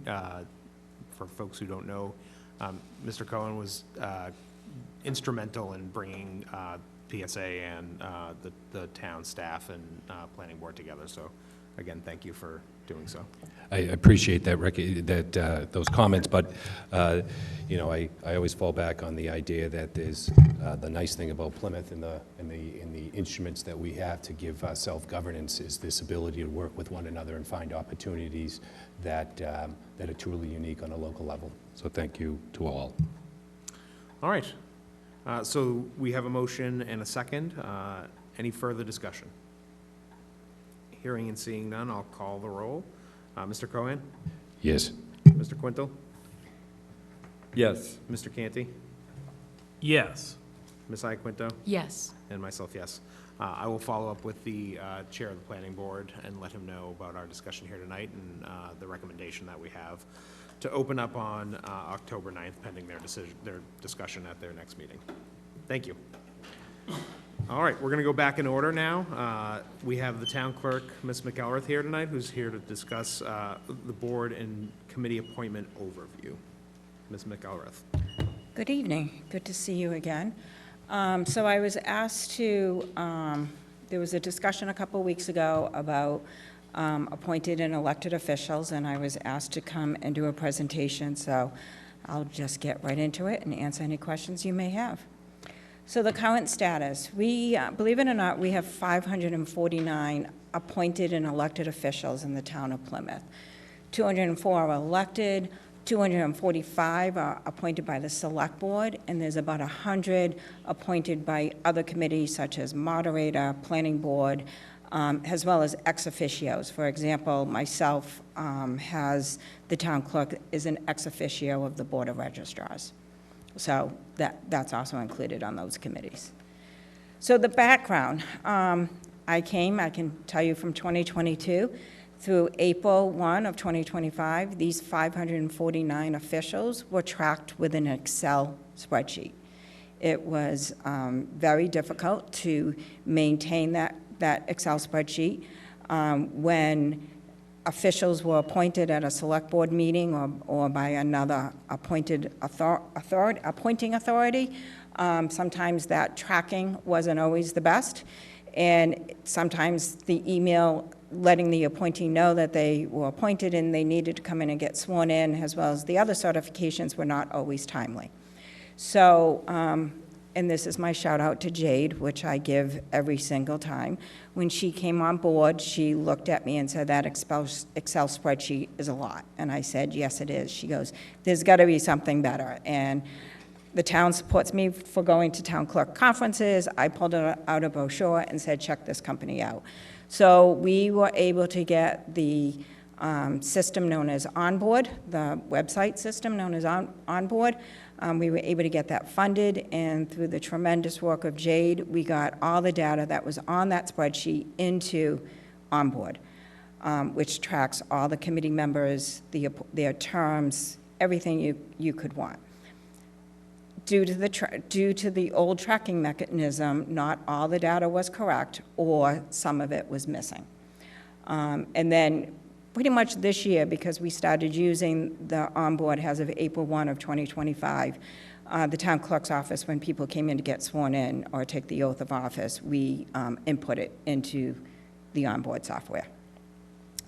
So the update, after your discussion that you had on September 9th, on September 11th, emails went out to any appointed or elected officials that had no record of an oath of office being taken. I will firmly admit, and I know for a fact, that I would swear people in, give the oath of office to someone in the elevator. And I was not always good about tracking that in the Excel spreadsheet. So either I'm going to be putting in my phone if someone catches me on the elevator, or we're going to have people come to the town clerk's office. And we, needless to say, we update the software when someone comes in. Out of all those emails that went out, the results are this: we have 4 appointees by the select board that did not take the oath. We have 2 elected officials that did not take the oath. However, one came in at 4:45 today, so that's actually down to 1. 4 appointees from other boards did not take the oath of office, so right now we're down to 9 officials that did not take the oath of office that we have tracking mechanisms for. How are we going to improve that process? So with this software, I think it's going to help us a lot with the process. The onboard software, immediately, once we update an appointee into the system, it immediately sends an email to the appointee, and they get that email. It will come from Onboard, but it states the town of Plymouth, and I've got an example of it next.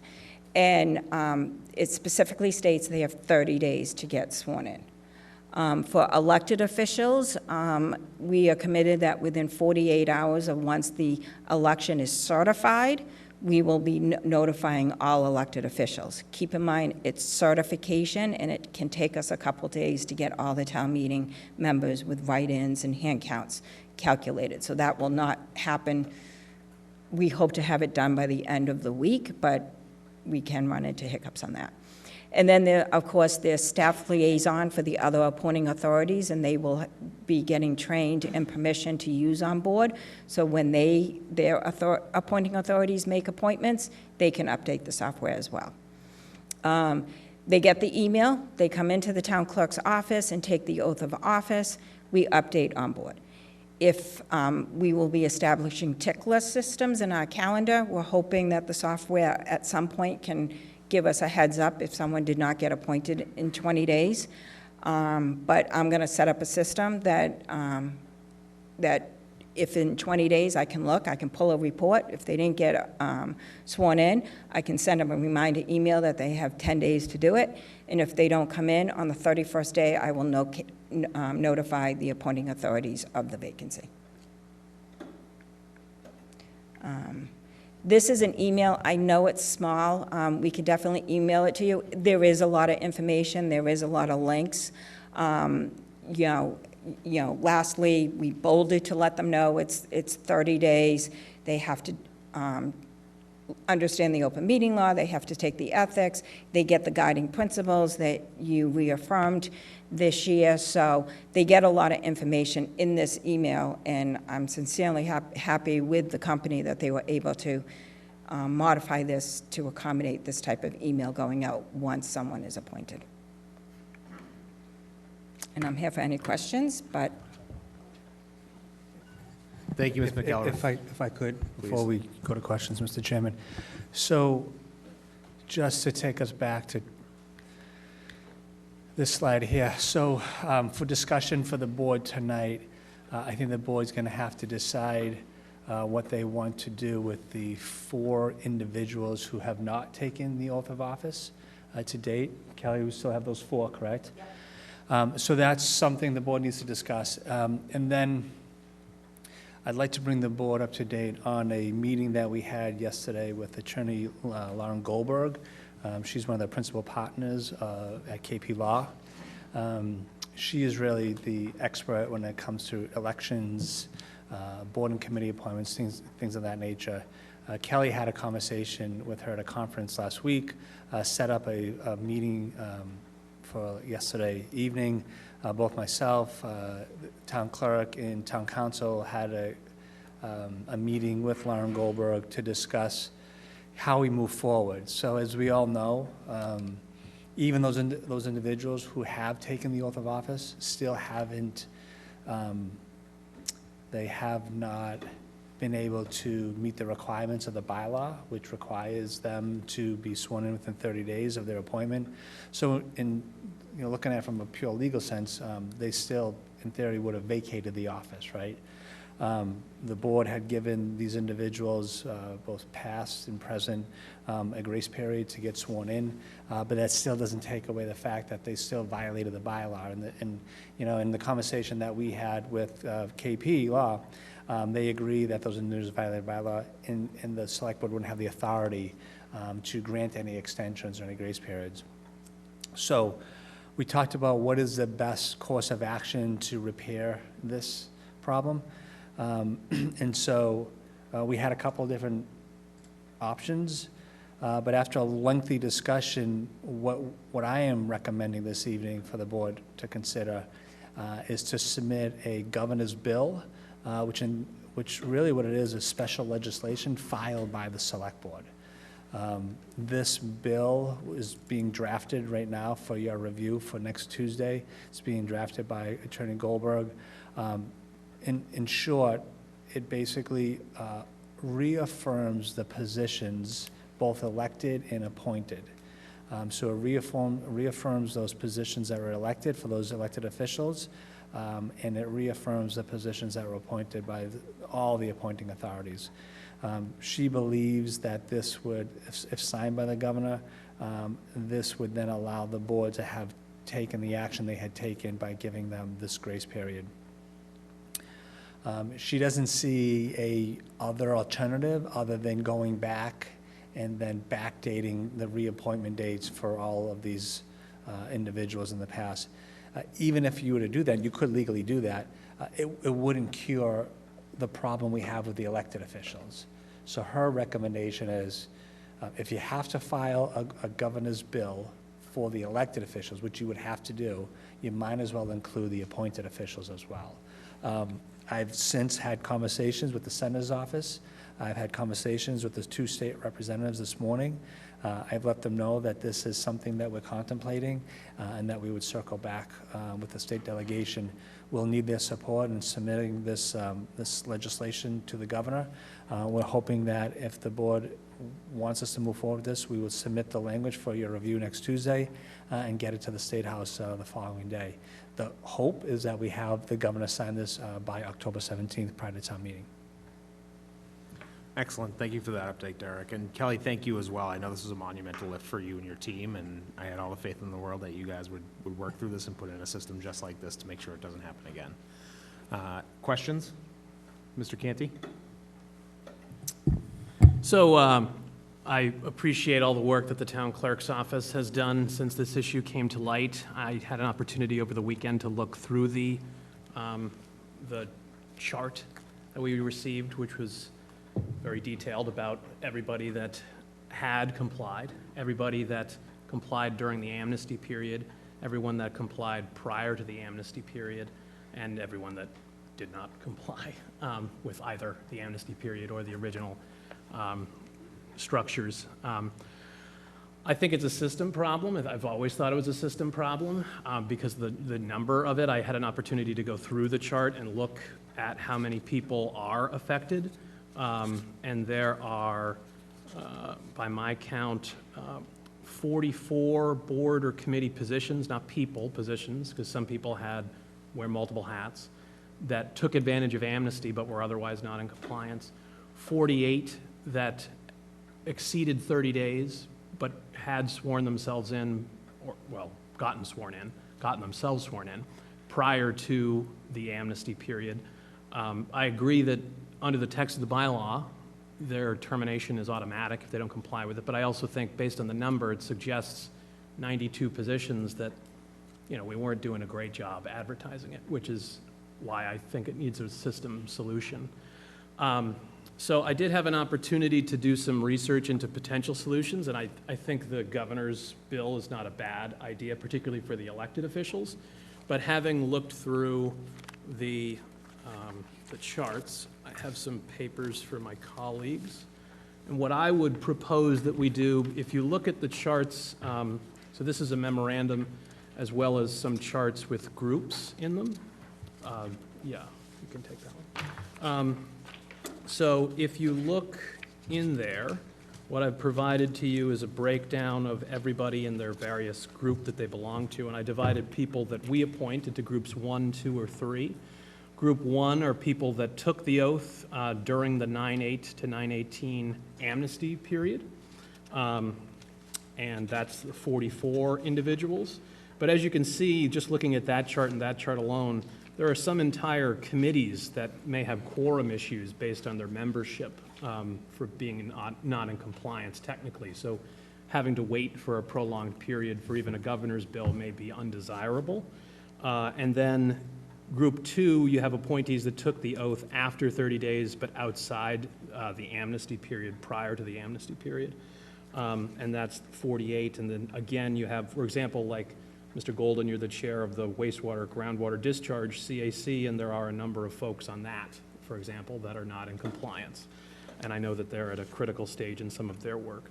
Group 3 would actually be members of our board. I'm not sure about the accuracy of some of that information, to be honest. No criticism of the town clerk's office, but I noticed that I was on there for an NDCAP, which I was reappointed to on June 17th at our meeting, and I took the oath thereafter. But the reported date was my original appointment to NDCAP when I started serving on the select board, which would have meant that I was like 2 years out of compliance almost. So I provide this chart in particular, and all the charts, for members of the board to look at and verify the accuracy of the information. I would suggest, I think that the governor's bill for the elected officials makes a lot of sense. I don't think there's any harm in including the appointed officials on there. But if you look later in the packet, we do have a precedent in the town for a retroactive appointment made by the Conservation Commission on July 10th of 2012. They appointed Paul Withington to the CPC effective on June 30th, 2011, but it was voted on July 10th, 2012. So it was retroactive by 12 months and 2 weeks or thereabouts for a term expiring on June 30th. And we do have the authority to retroactively make the appointments. So I've listed the date that the individual took their oath for all these groups. particularly for Group 2. I would suggest that we add to a future agenda reappointing all Group 1 members on 9/8, because that would put them into compliance. Group 2, putting them, there's various dates, but one day before they took their oath, which would put them in compliance. And then Group 3, we would want to verify the information on there as being correct, but then also dating that, the appointments of board members that may or may not have been in noncompliance to 9/8 as well. I think that would, for the appointed groups, particularly these 92 positions, which could have a systemic impact on the functionality of some vital components of town government, there would be a benefit in having clarity sooner rather than later. And I think also that, given that it is apparently a systems failure and that these are people that are interested in serving their community and may or may not have even known about this general bylaw's existence, let alone that they had to comply with it, particularly given some of the inconsistent communications, that it is in our benefit to fix the problem and move forward, as has been put together by the town clerk and Ms. Anderton. Having worked on some of that solution myself in my prior role, I think that the notification requirements in place now will prevent this from happening going forward, but we need to correct the problem that we have found. I took some time to do it. I knew it would take some time to get to the bottom of it because it is a complicated problem, but I appreciate all the work that everyone has done getting there.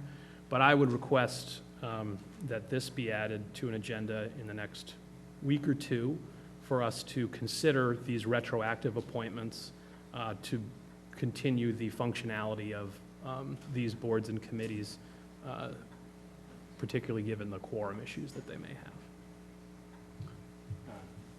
Thank you, Mr. Canty. Is that something that the board would prefer? I mean, it sounds to me like the town manager's office has this in hand through the governor's bill, but I'm happy to hear from other colleagues. Mr. Cohen? Well, this is new information, so in the town manager is going to present us with some language for a potential bill to go to the governor. So as we wait for that presentation, we can absorb this information and continue this discussion, I think, at a point when we all have time to absorb this information. And there's no, we could do both. They're not mutually exclusive, particularly because we can't solve the elected, but we can solve the appointed sooner than the governor can. Yeah. So you're pointing out the precedent that was set back in 2012, July 10th, the Conservation Commission, in retroactively appointing Paul Withington Yes. on the Conservation Commission Yes. to the Community Preservation Committee. Now, I know that Paul had been initially appointed in 2002 and served until he left in around 2017. So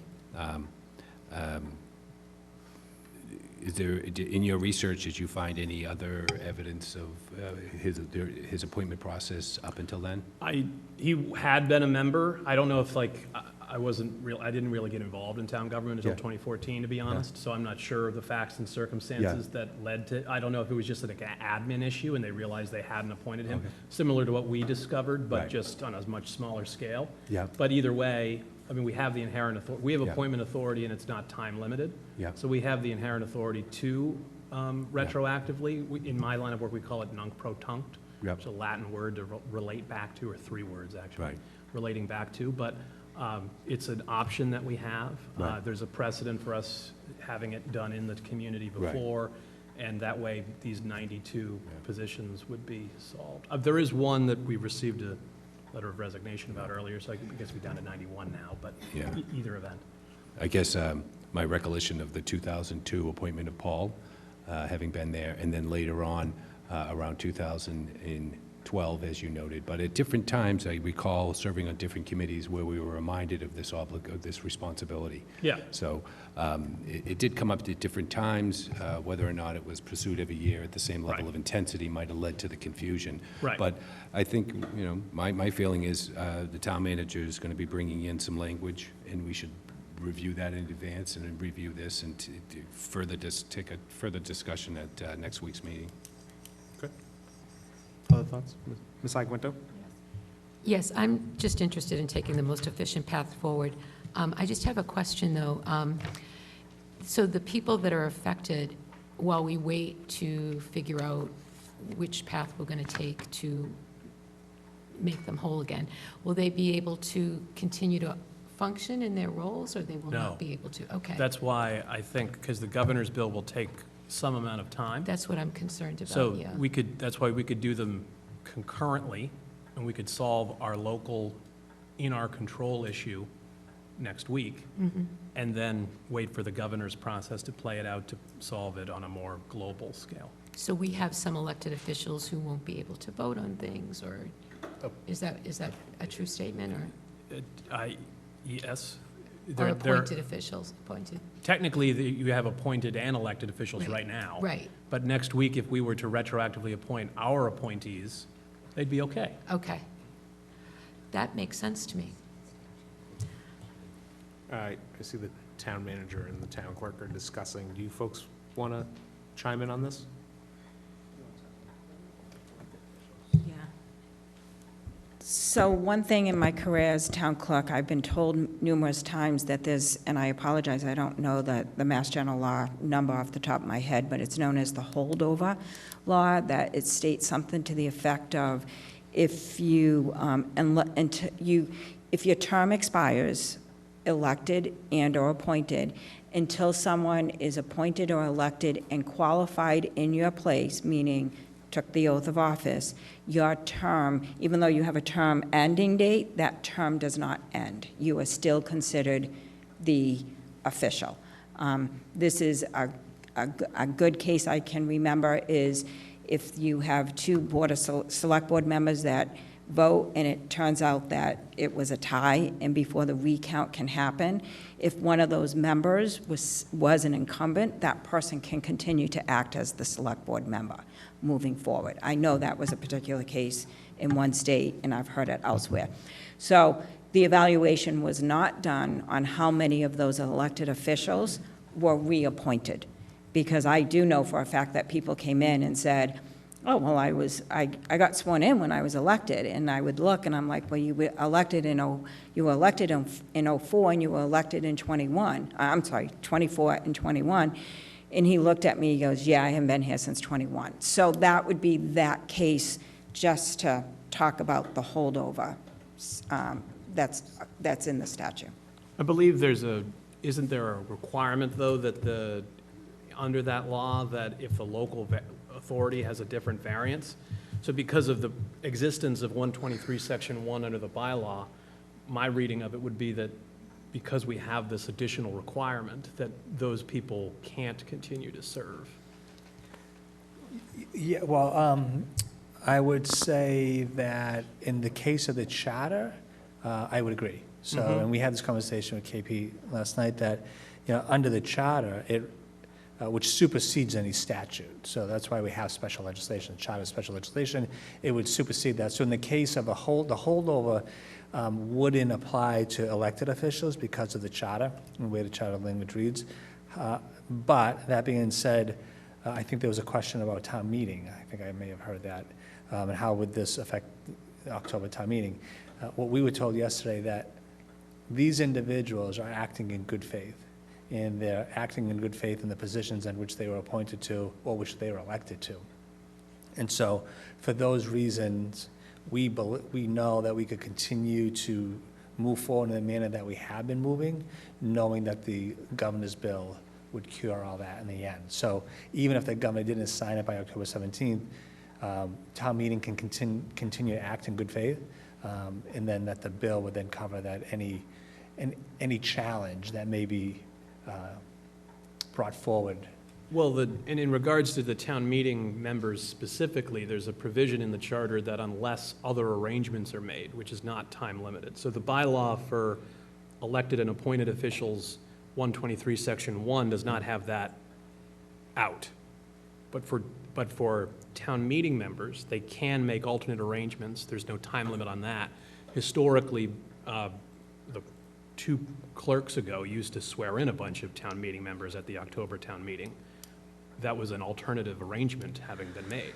Yeah, no, you're right, and it's very, as you know, very broad language, alternative arrangements. So what does that mean? Alternative arrangements within 30 days, or just generally alternative arrangements? So I think the point is that if a challenge was ever brought forward, we think that we could make an argument based upon what you said, Selectwoman McCarthy, about alternative arrangements. But at the end of the day, this is where the governor's bill would cure all that. And Right. so that if anything was brought forward, we have that final cover. But we could make those arguments in the interim. Right, and I think personally, it would be our best interest to use all of the cards at our disposal. Agreed. And, reappoint retroactively our folks, make alternate arrangements for the town meeting members so they can do that regardless of the governor's schedule, because what if she takes a sick day on October 17th? And then, pursue the governor's bill process for the final panacea. There's no doubt that the select board can act more swiftly when it comes to appointed members. There's no doubt about that. We're hopeful that we can have this remedied by October 17th, but again, we're at the will of the governor. Thank you. Would Mr. Canty's solution, I think the answer is no, but would Mr. Canty's solution have any impact on the governor's bill if we did both? It's a double protection. No, I purpose. think it's a belts and suspenders approach. Okay. Yeah. Great. Mr. Cohen? But it's helpful, the town clerk outlining her experience with holdover and how that has, that gives some relief to the concern that we operate a certain way. But in recent months, I've had an opportunity to spend my evenings going to lots of little committee meetings, and I see this process. It might seem a little, mundane and technical at times that you're having about curing this problem and addressing this problem, but I see it as something which is making us look at our committee process throughout the town of Plymouth. Plymouth has nearly 549 people serving on committees and boards across the town. I've been spending some time in the evenings going to these random committees and just listening and learning and seeing a level of passion for our community that is changing the face of Plymouth in a positive way. So any way we can straighten out the committee process in terms of how we appoint and how they serve and how we communicate with them and how they're sworn in. This is an excellent exercise in supporting an aspect of our town that benefits us greatly, and that is the residents volunteering their time back to their community. All right. So we'll put the governor's bill on our next agenda. We can also address Mr. Canty's recommendation on that agenda as well. But you also said, Derek, that we have to decide what we're doing with the 4 appointees. Right, so you still have 4 individuals that received the notice the town clerk reported on that was sent out after your vote that was taken on September 9th.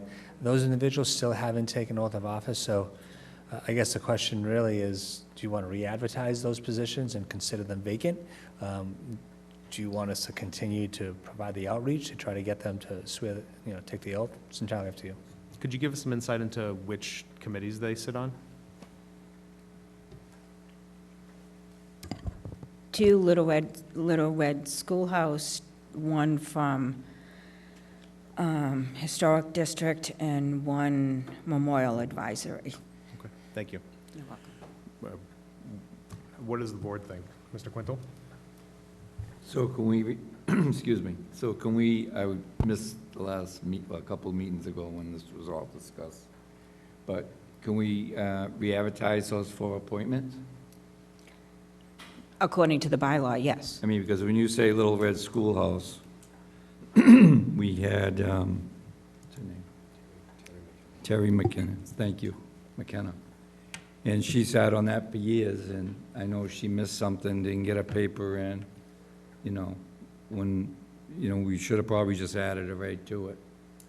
So I would, like to make a recommendation that we advertise these 4 positions that we're in control of immediately and address it that way. And the ones that didn't take the oath, well, so sorry.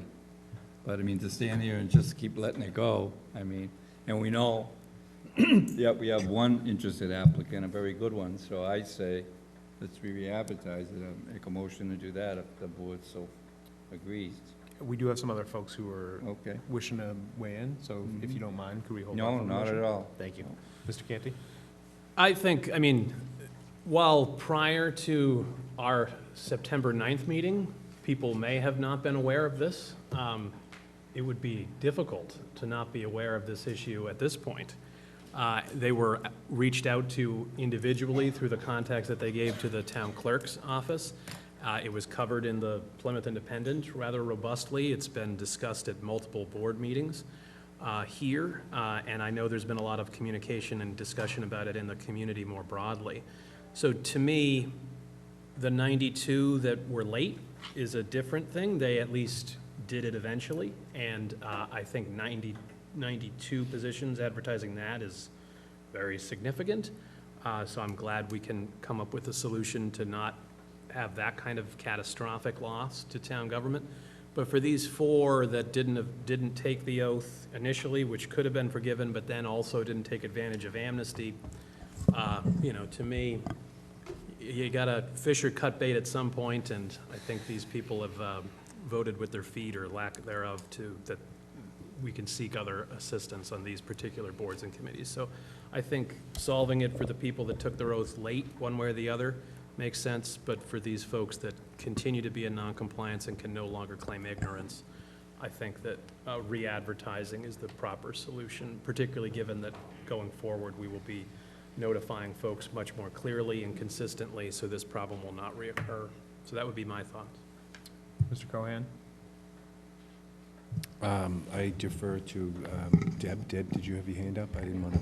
I just wanted to say, I agree, we can only chase people for so long, but I do really like the end-to-end process that Kelly has laid out for us to prevent this from happening again. So that was great, kudos on that, and I think we just re-advertise, and I don't think these people will even notice that they're not appointed at this point.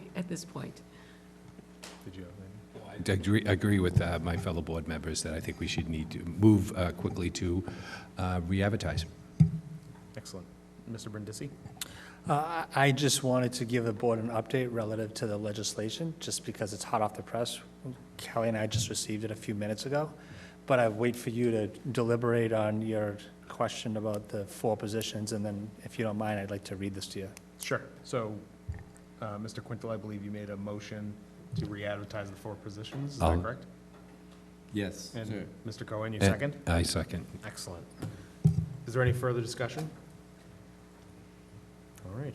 Hearing and seeing none, I'll call the roll. Ms. Iaquinta? Yes. Mr. Canty? Yes. Mr. Quintal? Yes. Mr. Cohen? Yes. And myself, yes. It's unanimous. We will re-advertise those positions. Mr. Brindisi? So again, it's just timely because we're having this discussion, and Attorney Goldberg has just sent us a draft of the proposed legislation, and I thought if the board doesn't mind, I'd just like to read it to you so you have a sense of what I've been trying to talk about. So an act relative to elected and appointed officials of the town of Plymouth. So section 1, it's 2 sections. Section 1, notwithstanding the provisions of sections 5-3-1 and 5-3-2 of the Charter of the Town of Plymouth, as on file with the Archivist of the Commonwealth pursuant to Section 12 of Chapter 43B of the General Laws, or of any general or special law to the contrary, all acts and proceedings of the representative town meeting of the Town of Plymouth held since March 18, 2020, and all actions and proceedings in reliance thereon are hereby ratified, validated, and confirmed, notwithstanding that some members of the representative town meeting were not sworn in within 30 days of their election. And further, any representative town meeting member serving as of the effective date of this act who is not sworn in within the 30 days of their election may continue to serve in such position until the expiration of their current elected term or their sooner removal, retirement, or resignation. So I won't read the other sections to you because basically Section 2 is this similar language as it relates to appointed officials.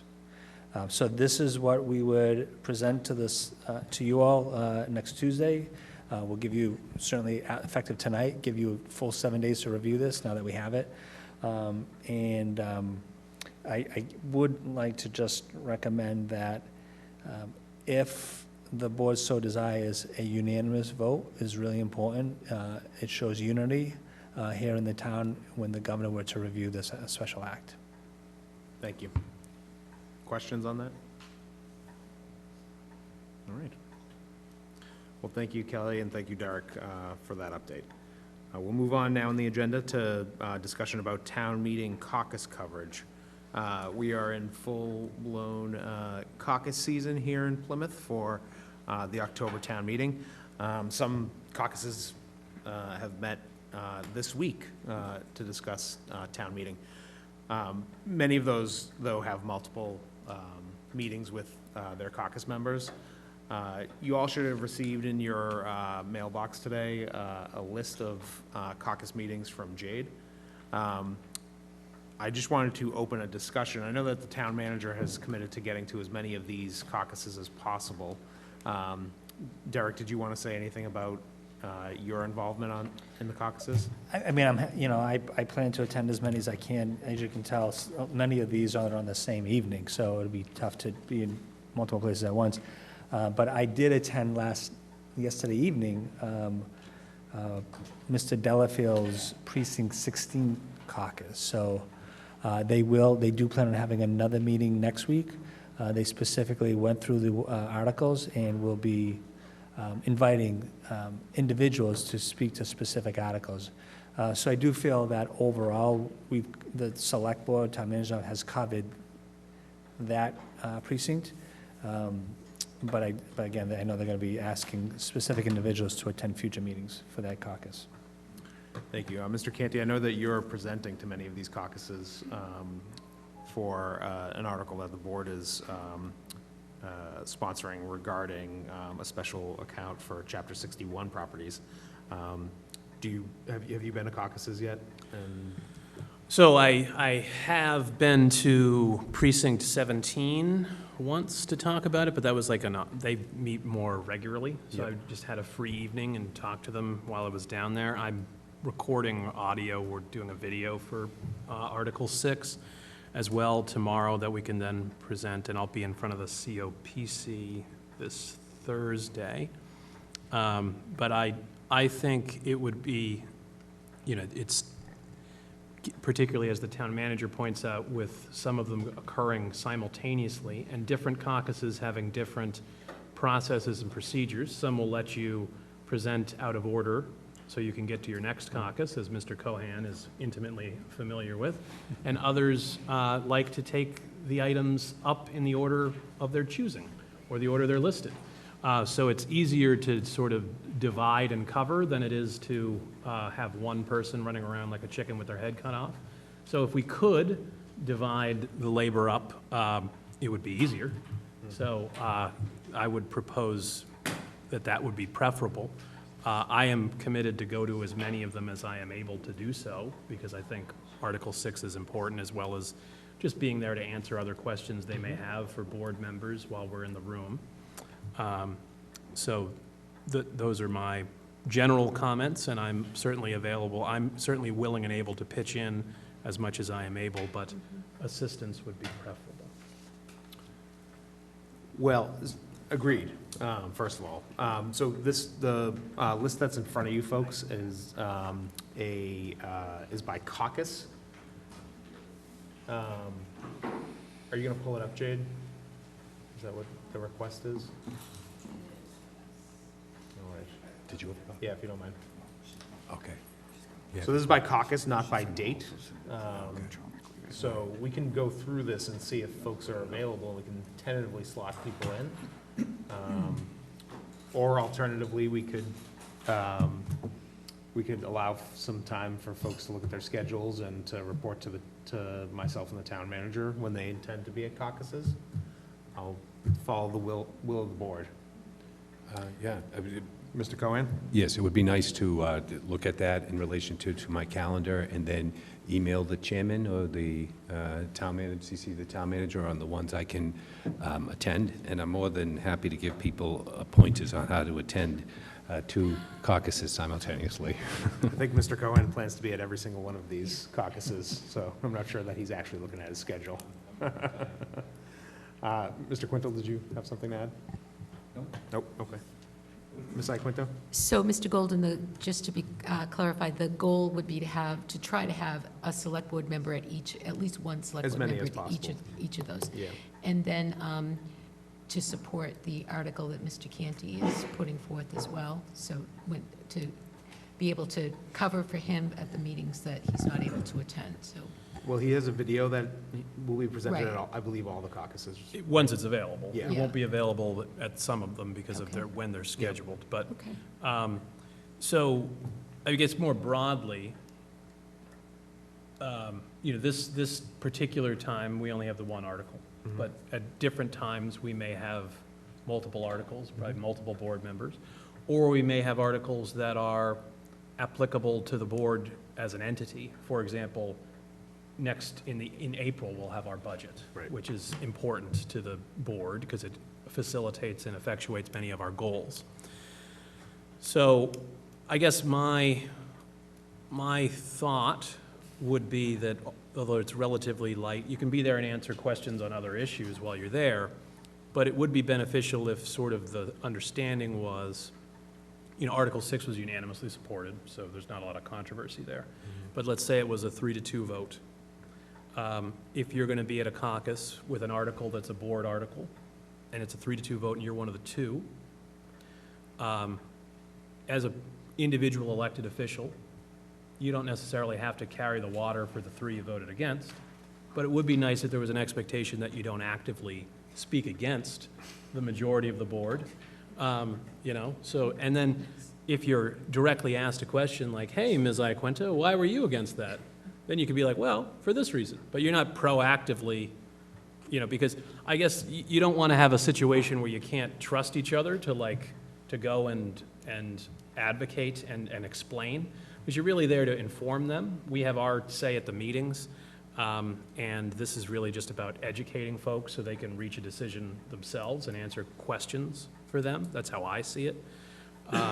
So if we established an expectation that if you are representing the board at a caucus, you're either there to support board articles or at least not to proactively speak against them, that would be nice. And I think that would be desirable and sustainable.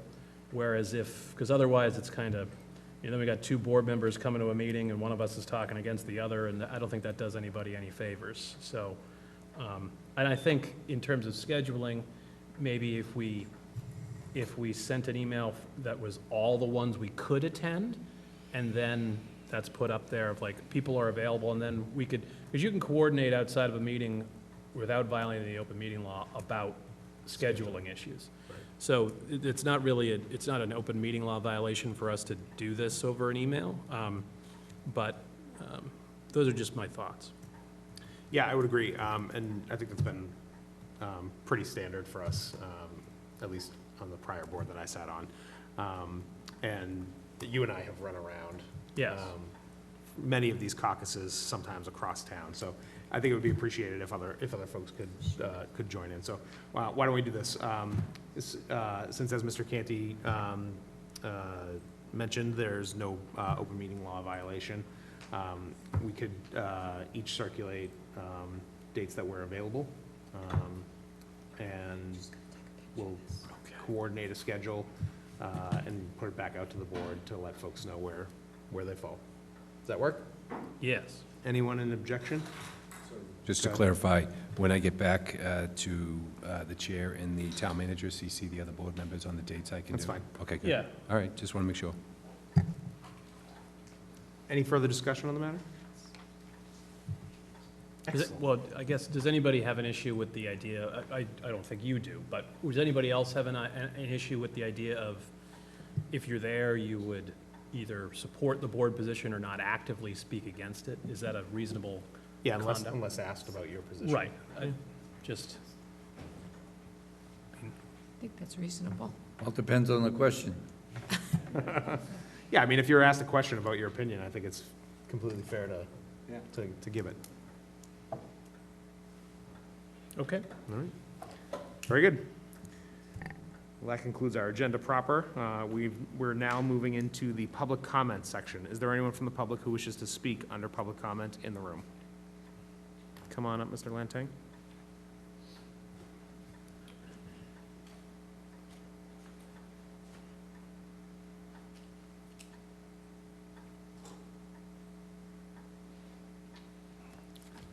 Good evening, Select Board members and management.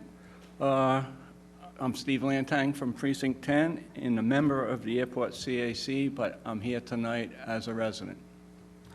I just feel, as many residents feel, the Airport Commission's misleading information, lack of transparency, and lack of empathy continues. Just recently, the Airport Commission would not share any information with the CAC about any warrants that they may submit this fall before they submitted them. I feel their lack of transparency has only grown darker over these last 2 years. They treat the residents with contempt as well as belittling them if they speak up with the concerns of the airport meeting. Most residents that I have talked to over the last 2 years do not have any confidence that the Airport Commission or manager is looking out for what is the best interest of the town or the residents.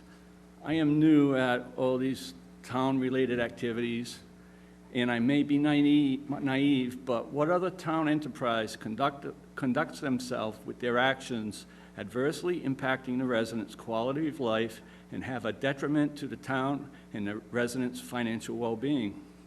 For me, the Airport CAC for over 7 months has been a very disappointing and disheartening experience. Myself and others waited over a year for the Airport CAC to be formed, only to have it filled with people that have ties or special interests or conflicts of interest related to the airport activities. There has been no accomplishments in regard to reaching out to the residents. No CAC email has been created where residents can send their concerns to. The Take Back Our Plymouth Airport list that you've all received over this past year has not even made it to the agenda after 7 months. For me, the only positive thing that has happened at the CAC, that the truth came out about the expansion. The chair of the CAC asked the engineering firm, Boyce & King, what if the residents let you extend the airport to 4,999 feet? And the answer was no, that doesn't work for them. The insurance companies require 5,000 feet to let the private jets come to airports. And he said, if we don't get 5,000 feet, we can't do the project. Also, when asked, how is it safer for residents if jets could carry more fuel if the expansion happens? And their answer was, it is safer for the pilots because with the runway extension, they can carry more fuel and they won't have to re-land somewhere else to refuel before they go to their destination. Over the last 2 years, the other thing that became obvious is the Airports Commission's demeanor and disdain for the residents. How town-appointed representatives are allowed to treat the residents with dismissiveness and disrespect has been an eye-opening experience to me and discourages many residents from getting up there and putting themselves in front of that. The Airport Commission has stated that they do not anticipate the reconstruction of the runway will increase aircraft traffic. The same thing they had been saying about the runway extension for many years. As all of you know, the storyline has been that the runway extension was all about increasing safety and nothing to do with the jets. Mr. It was Lantang, stated by a you've flight... exceeded 3 minutes. How much time do you need? 21 seconds? Go ahead. It was stated by a flight school trainer from another town, a member of the Airport CAC, that currently surrounding airports, training flights, come to Plymouth Airport to do their training because it's an ideal airport for do training, including all the touch and goes. And with that, they do not town doesn't make money for touch and goes from these outside flight trainings, nor does the town make any money for the based aircraft to do all the touch and goes. It's all for free, and the residents take the brunt of it. Many residents, along with myself, are against anything that could have the potential of increasing additional aircraft flying over our backyards, just like the runway extension would do. Thank you. Thank you. Ms. Brown? Sorry, did I get your name right? Oh, sorry.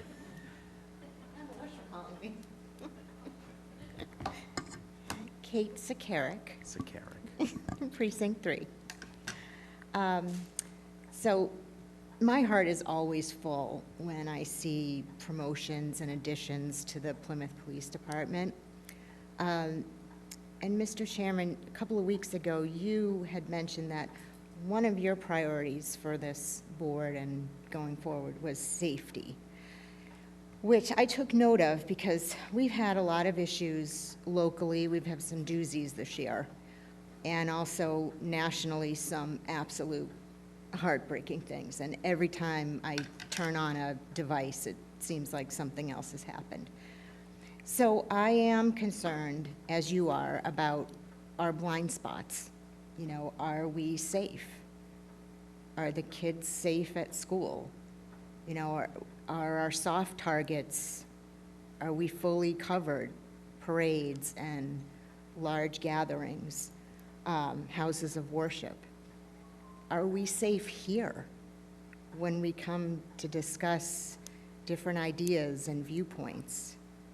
You know, it has me thinking, to the point where, you know, after the home invasion last month, you know, a friend of mine actually got me pepper spray because I like to sleep in my first floor bedroom with my window open and the screen, and I'm right at, you know, a level where anybody could just walk right up, and I'm downtown and I live alone. So I'm glad that that's on your agenda, and I look forward to hearing more from the police chief and hiring more police officers. And I say, you know, that's a budget that's well worth spending money on. And I would like to go and attend some meetings in the neighborhood, the North Plymouth neighborhood, because I actually have some insider information about private jets that I would love to share with you. And it's not all happy and nice. Thank you. Thank you. Anyone else in the audience? Mr. Malaguti?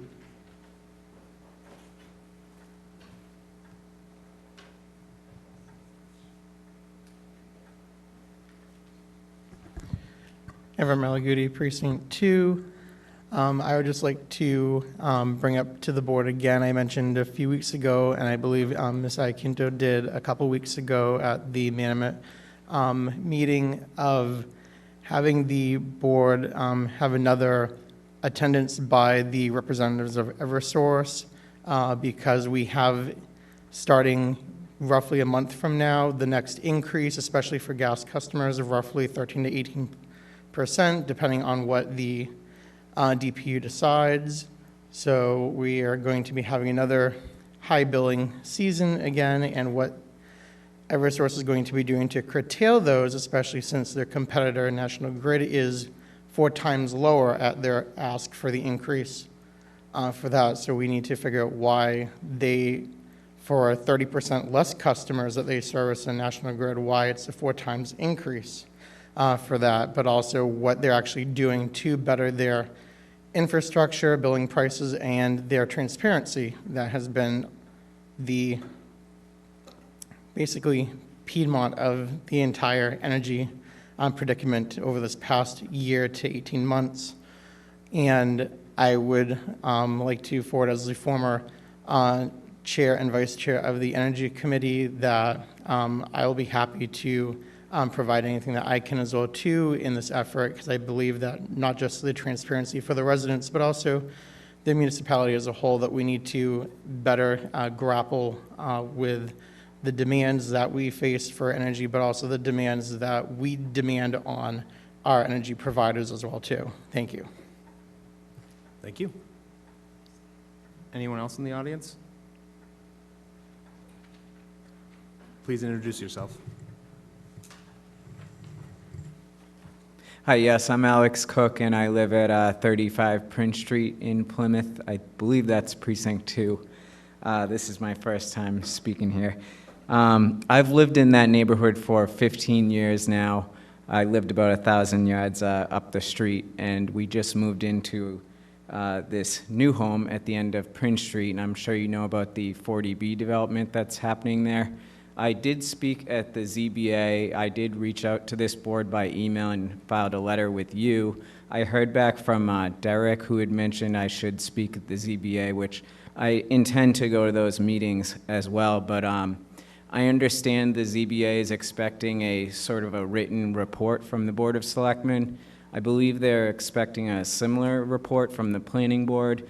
I spoke there a week before last night, excuse me, and I found it odd that they haven't received any comments from the Board of Selectmen, the Planning Board, or the North Plymouth Steering Committee. Apparently, I'm not well-versed on this sort of thing, so I don't know how it works, but I'm just here to quickly touch on an issue specific to my wife and I in our home. We live at the end of Prince Street, which is a dead-end street, and this development is for 3 different buildings. One of those buildings is right across the street from us, and this hairpin turn, it turns right across the street and goes down into a valley. And when those vehicles exit the valley, the headlights will go right onto the entire front of our house, including the 2nd story of our home. And obviously, that's a big concern of ours. We've been in close contact with the developer. We want to believe they're benevolent, but we don't know. So now we're kind of going formally on the record, and I'm just here to look for the board's support if and when you do draft that sort of official memo to the ZBA, if you could please mention our specific circumstance. The developer has promised twice over email and a few conversations to move that turn. So I've provided those emails to you. The only other sort of quick comments I have is we had talked to the developer about moving that turn further towards the bike path because they do own that land. They shared some concerns about the cost of fill and building a retaining wall. The other thing that we feel that would be a much better solution to this is to route that driveway through Hedge Road. I understand there's been many comments about traffic on Hedge Road, but I think a full-blown traffic light at the end of Hedge Road would really alleviate a lot of those issues. That's sort of all I have to say for now. Thank you. Thank you. Is there anyone else in the room who wishes to register a public comment? Is there anyone online? Ms. Sheehan, I believe? Yes, thank you for the opportunity to. Ms. Sheehan, could you get closer to the microphone, please? Thank you. Can you hear me? A bit better. If you could get closer, that would be great. I'm as close as I can get. We hear you loud and clear now. Okay, great. Meg Sheehan, longtime Plymouth resident and taxpayer. I want to address 4 quick points. First, regarding the earth removal committee that you discussed this evening and hiring a consultant. This committee should be independent of all of the town boards, committees, and staff that have been granting the earth removal permits for decades. There are about 30 or so permits that they're responsible for overseeing the closure and the ongoing operation, which does not appear to be happening at many of the sites. So anyone that's been involved in granting these permits, overseeing them, that includes the director of planning, the town manager's office, they should not be involved in any way on this committee or in the selection of a consultant to do any of the work. Secondly, regarding the airport, the conditions are clearly a public nuisance. You've been hearing about this for over 2 years, starting with the petition to form the community advisory committee, which has turned out to be less than optimal in helping the residents to deal with these issues. The airport commissioners are responsible for these harms. The select board appoints the commissioners, and you need to hold them accountable. The airport operates on land owned by the taxpayers. The town should undertake a complete audit of who owns the land and who is responsible for what, and what businesses are operating at the airport and who is profiting from these various airport businesses that are harming the residents.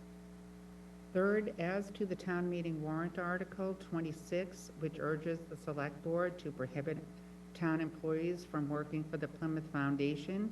The moderator's out-of-order ruling can be overturned by a 2/3 vote of the town meeting, and a motion will be made at town meeting to overturn that out-of-order ruling. The residents deserve to have a vote on Article 26. Finally, on October 7th, Wednesday, at the Plymouth Conservation Commission, there will be a public meeting on earth removal and wetlands at a site owned by A.D. Makepeace in southwest Plymouth in the Frogfoot Brook area.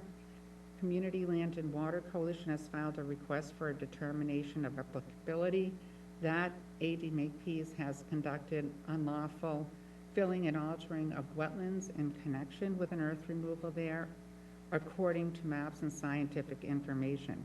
The total area covers about 30 acres, and the area of filling that is of concern is about 6 acres.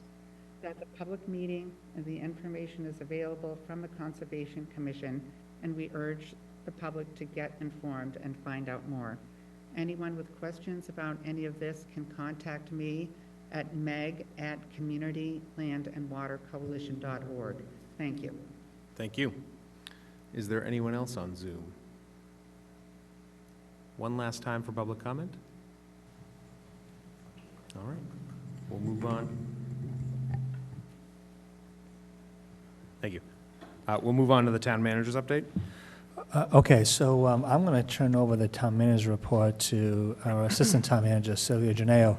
But before I do, I just wanted to alert the board that today I spent most of today at the Music Hall in Portsmouth, New Hampshire. So myself, Steve Cole, who's the director of the foundation, Economic Development Foundation, Michelle Brady, who's our Commissioner of Health and Human Services and oversees our Memorial Hall, and Leanna Patton, who is also serves as the chair's representative on the foundation, took a trip to the Music Hall. Part of this trip was to learn more about the business model that the folks at the Music Hall implement and operationalize. They have an extremely successful program. They grossed over $11 million of revenue up at the Music Hall. So this is our first stop amongst many stops so that we can gather the appropriate information for the select board first and for the community second, so we can start to have informed discussions about the future of Memorial Hall. So more to come on this, but I just wanted the board to know that we're actively doing that research and that analysis so we can provide you with the information that you need to make that decision moving forward. And then before I turn over to Sylvia, I just wanted to address the gentleman's concerns relative to the Pulte project proposed Pulte project over at Hedge Road. I want the folks to be aware that the Pulte, the developer, they submitted their comprehensive permit application for the 40B project for 163 units up in North Plymouth. The Select Board, as you recall, did send a letter to the state asking the state to deny this application for this 40B project. The state has continued to move forward with allowing Pulte to go through the permitting process. That permitting process at the local level takes place only with the ZBA. And so I just want this gentleman to be aware that the Select Board does not have any input other than what you've already done, submitting that request to deny the application. And all discussions relative to this 40B project will take place with the ZBA. So I'm going to turn over the remainder of the report to Mr. Janeo. Thank you, Mr. Manager. Just have a couple of updates on what's going on around town. First one is the project that Jenny Gristmill continues with some minor concrete work that occurred today, some large tree management that's happening tomorrow, and utility relocation work that's happening next week. And we will continue to provide updates on this important project to the board as things continue to progress. We would like to also announce that the town now has brought on board an energy advocate that's working in the Department of Energy and Environment. This is a grant-funded position that is tasked with assisting the public on participating in the Mass Safe program with a specific focus on outreach to priority groups such as renters, landlords, and moderate-income households. The energy advocate will be at the library every Wednesday from 2 to 6 p.m. So please make sure to stop by if you have any questions regarding the Mass Save program.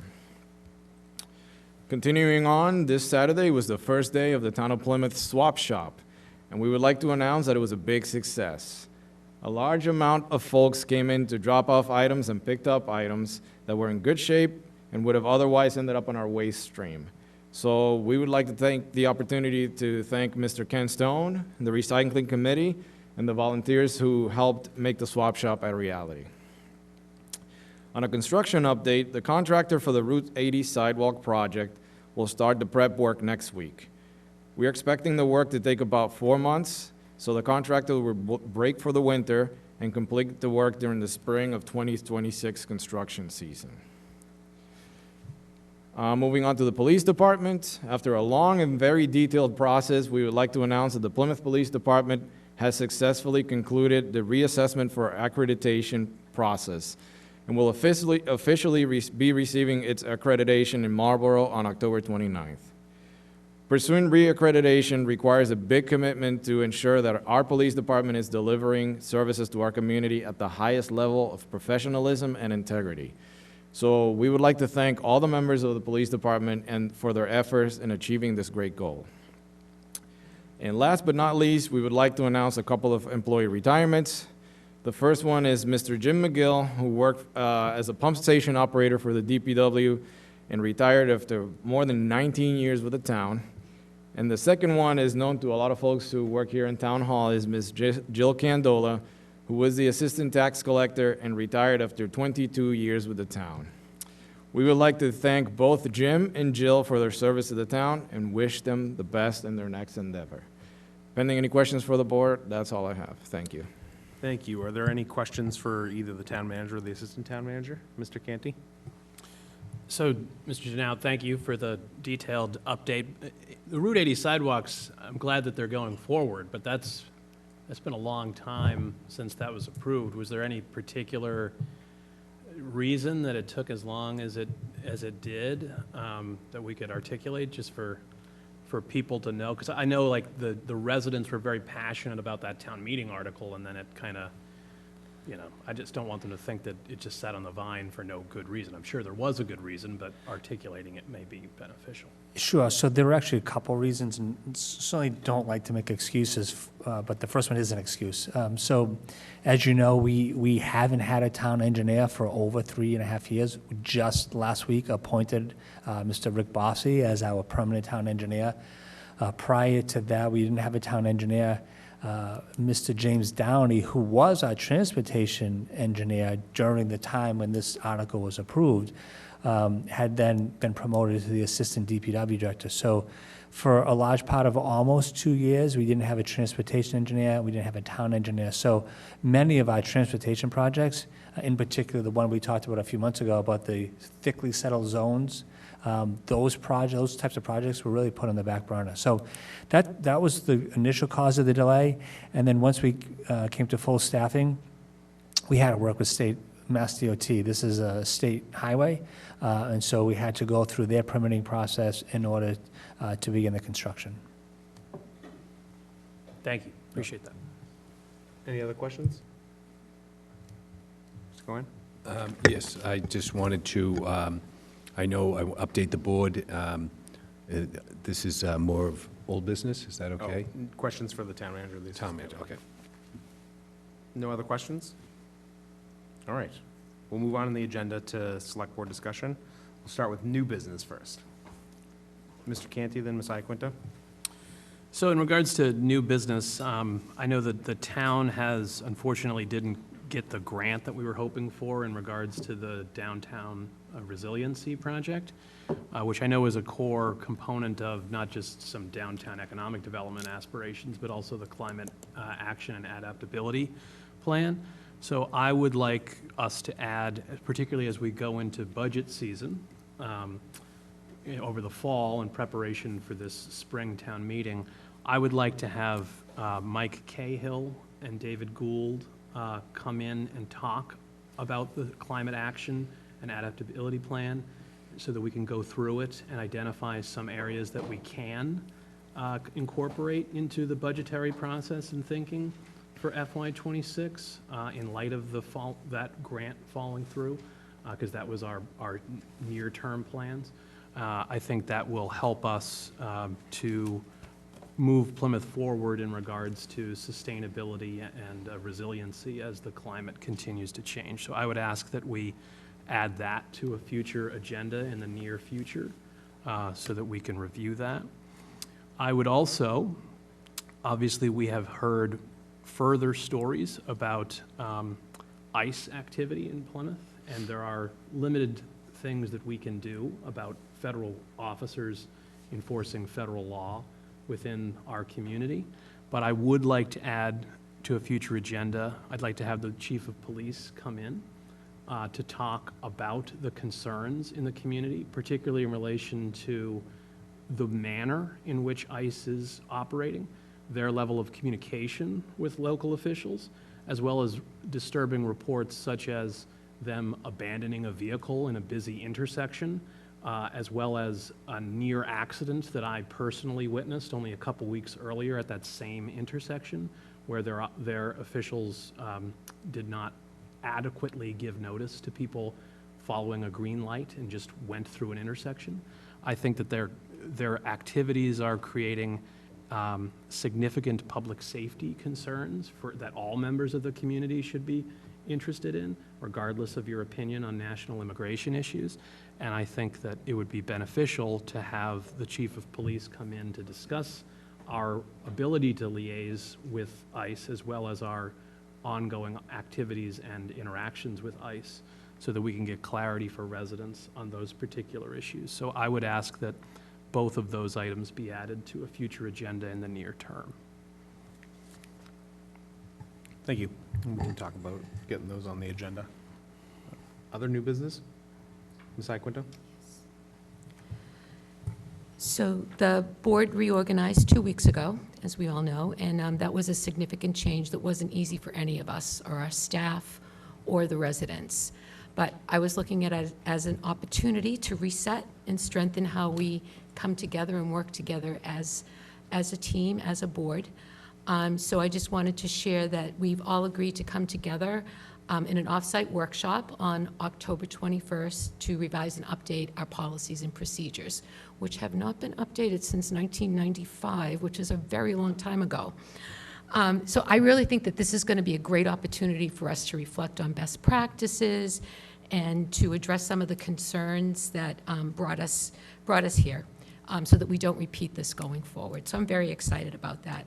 Mr. Cohan has agreed to work with me on the structure of the meeting, which we'll then share with our other colleagues, and with Mr. Brindisi, I'm going to be relying on you too to help us pull that whole thing together.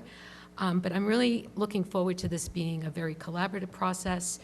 All perspectives will be represented, and in the end, we'll have a work product that will help set expectations for us as how we govern ourselves and how we work together, how we communicate with each other and with the residents.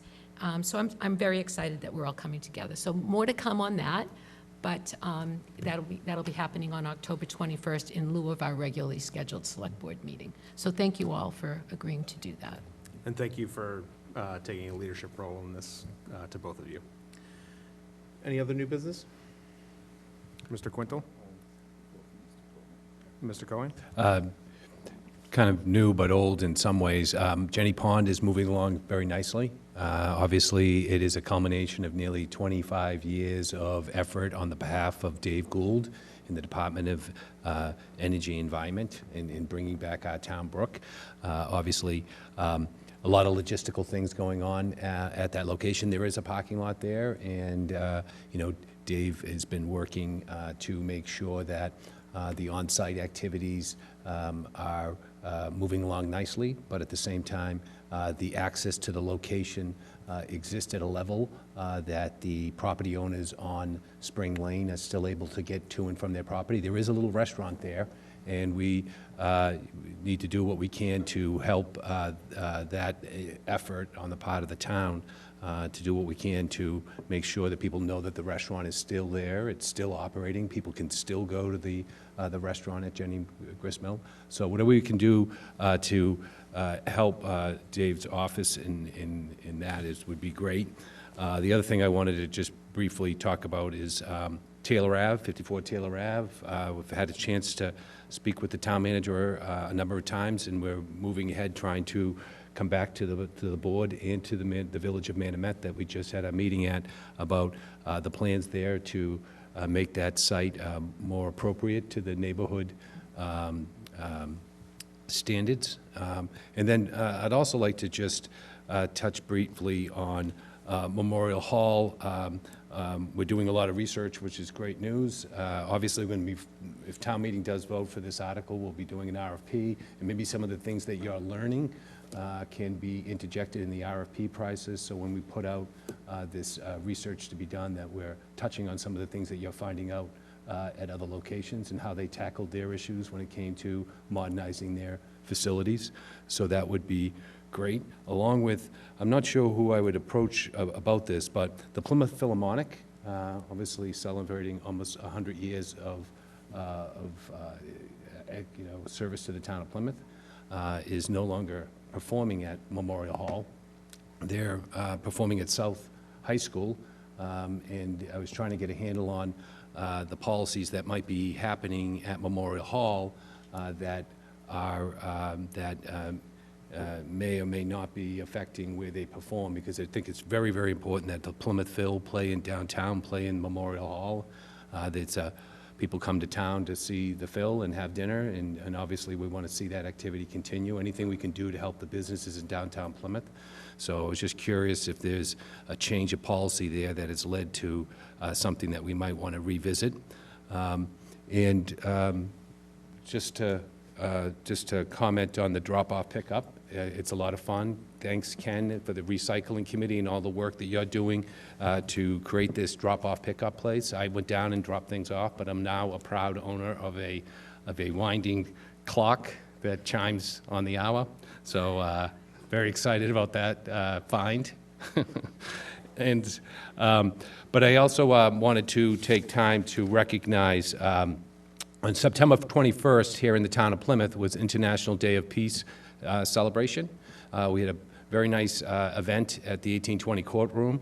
It was to honor Dick Gregory and Lillian Gregory here in the town of Plymouth. Residents here in the town of Plymouth, very active in obviously the civil rights movement in the 1950s and 60s and 70s.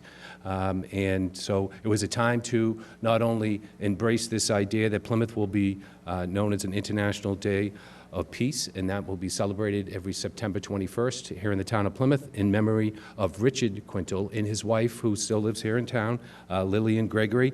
I'll pass down a series of citations that were presented by the Select Board, by the Governor of Massachusetts, to the family, to the town and the family. So these are citations that are presented here by the Senate, these in the House of Representatives, so the Commonwealth of Massachusetts. These are citations that were given to the town of Plymouth as a result of us being the first town in Massachusetts to embrace this International Day of Peace, and Plymouth being one of those towns that is participating. So I just wanted to let my fellow board members know PAC Television was there, and they hope to rebroadcast that event. It would be interesting for people to watch that, and I thank you for your attention. Thank you, Mr. Cohen. Any other new business? Mr. Quintal? Have a few things. I had the opportunity to sit with Bob Johnson from BID over several topics. One of them being the expansion at BID. So we got to talking, and I asked him if he'd be interested in coming before our board to share what's going on at BID, because there's been a lot of concern, emergency room wait, so on and so forth. Just some of the things that he told me was they're tripling the size of the emergency room. Should take it to the year, I believe he said 2050. 250 bed tower. They're moving the chemical infusion department to Cottage Park. And the reason for that, it's within 30 miles of the mothership. and which will give them a 40% discount on their chemical drugs, treatments, cancer treatments, and so on and so forth. So there'll be expansion over the Cottage Park, the bed, the emergency room, and the existing emergency room, if I get it right, will be mental health rooms, which we desperately need. Needless to say, we already heard that tonight from other people. So it's exciting. I'm going to help them out on a personal level, but I also want them to come in, because I think the community and Casey should promote what they're doing, you know, in the community, because I think the community will be very excited about it. It's all positive stuff. And I think the expansion's about $200 million, and they needed to raise almost, he needed to raise almost 10, and he's at 8.9, so they're very close to meeting their goals, and it's very exciting. I learned a lot, and I would like to share that with the community. If you so see fit, he'll come in. I can give you his contact information. The second thing I want to just touch on is the Pulte 40B. You saw the gentleman in the audience. I don't know, there he is. He's Mr. Cook. He's here. I did the walkthrough. I think Bill was at the walkthrough that day when the state was in town. There's definitely got to be some discussion and input at this level, more than just a letter of, you know, asking for a refusal or whatever it might be. Bill and I were speaking about it, and Bill brought up a good point. The Cottage Park is a 40R. It abuts that, and that's one argument, and I definitely agree with this gentleman. Prince Street is not going to be able to handle that. I mean, I went at it with the guy when he was here that night before we got to the 40B stage. And if the reason is being, you know, it's too expensive, there's wetlands, you know what? Too bad. We didn't ask you to come put all those units there. We need to take a stand. And you know what? If it costs a few dollars, then let's spend them, because we spend money on a lot of things that I think we shouldn't. But you know what? When it comes to the residents, we all need to be on the front line and do their understanding. So, I mean, I could go on, but I'm not going to. What I really would like is to invite them right in, and let's have a little chat about traffic again. I welcome that. And Prince Street, if you all take a ride down there, if nobody has, you'll see this gentleman's house on the right at the end. It's a white house, I believe. Actually, you got a little movie now, huh? You're moving up. Universal, a little movie, the little YouTube we got, that's pretty good. But it explains it, and anybody that knows the intersection, and I think you know it too, Kevin, you can't, it's not gonna work. So why they're not going down Hedge Road? You know what, if it costs more money, well, you know, the way I look at it, a little less in your pocket, go down Hedge Road. And if not, let's fight them on it. We're not just gonna let them walk all over us. It's time we started to do, you know, to do it. And there's not a lot of people on the street, I'll give you that, but that's still not the reason. Oh, we have affordable housing on the street, if you will, senior housing.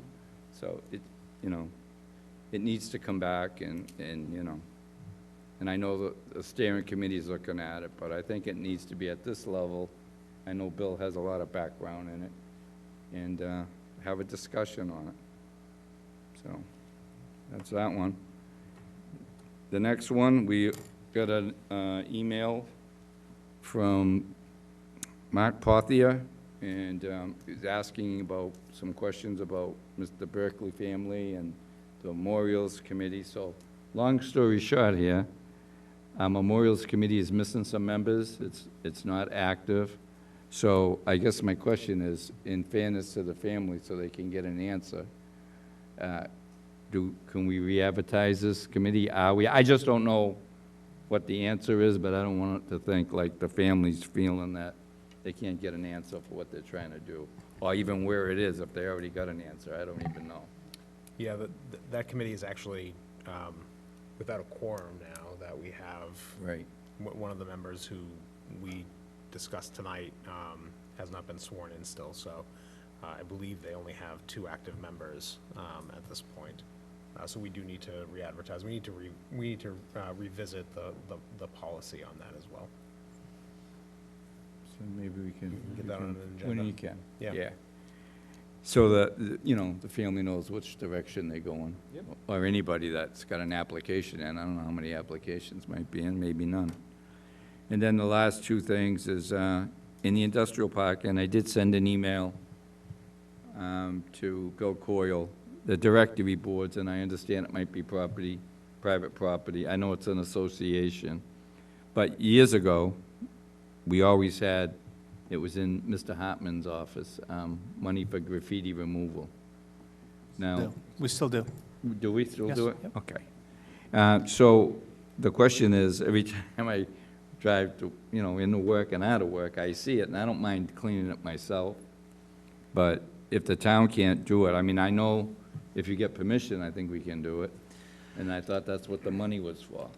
So we have a task force focused on graffiti. If it's public property, we have our Parks Division go out there and clean up the graffiti. If it's private property, to your point, we refer it to the Planning Department, actually the Community Development Division. They have a special account where they can pay an outside contractor to go and clean the property, with the permission of the property owner, of course. Could someone just pop me maybe an email or something, just see what they can do, because it's, here it is. Do we, what's the property? Industrial park, the directory boards are all graffitied, so you can't even see, There's a directory at each end of the park there. Okay. Yeah. Okay. Industrial Parkway. And the last question is, this is a nice one, Water Street. Are we going to have an update, or are the businesses going to have an update when we go in to fix the sewer line? As I know it's getting soon close. as we have a commitment Okay. from the contractor, we will be informing certainly the businesses and the community at large. Mhm. Okay, because that's my main concern, that we have the meeting, and I'd like to attend We've had that. prior commitments from the contractor, Okay. and we then went public with it, and then they failed to show. So we continue to work with the contractor to find a firm date. All right, Derek.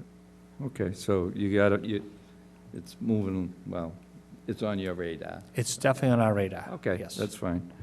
And then the last thing, only because Mr. Canty brought it up, was the ice. Mr. Canty's correct. I have pictures of cars in my phone, some as early as this morning on Court Street. They stay at the Hilton Hotel up at the New Tokyo. That's where they're stationed. The police chiefs have told me in the past that, out of courtesy, they usually notify the chief or the department that they're in town and what they'll be doing. And the chief has already told us that unless it's criminal, they're not going to get into civil. That's the only time they would get called in if they needed assistance. So I believe that's what we're going to what we're going to hear. I know that they're scared to death out there that by us bringing it up and making an ordeal, is it going to be worse? Because the way this country is right now, and I'll say it, that seems to be the way it goes. Give you an example. Mayor Wu in Boston, who I admire dearly. I think she does a great job, and that's just my opinion. However, that being said, she's not afraid to speak her piece on this matter. So every time that I watch the news and I see that she does this, I see that they have more raids. And then they even get on television and tell her they're coming. And then they're gonna be there tomorrow, and they haven't seen nothing yet. I mean, so that's the reason I haven't done anything publicly with it and said anything in with the police chief's, recommendations. And the last thing I want to see, and I'm gonna be totally honest, is to have our police chief there and roast him. Because I don't want to be no part of that if that's how it's going to end. I think we have to be very cautious what we ask them, just like in our school and our safety.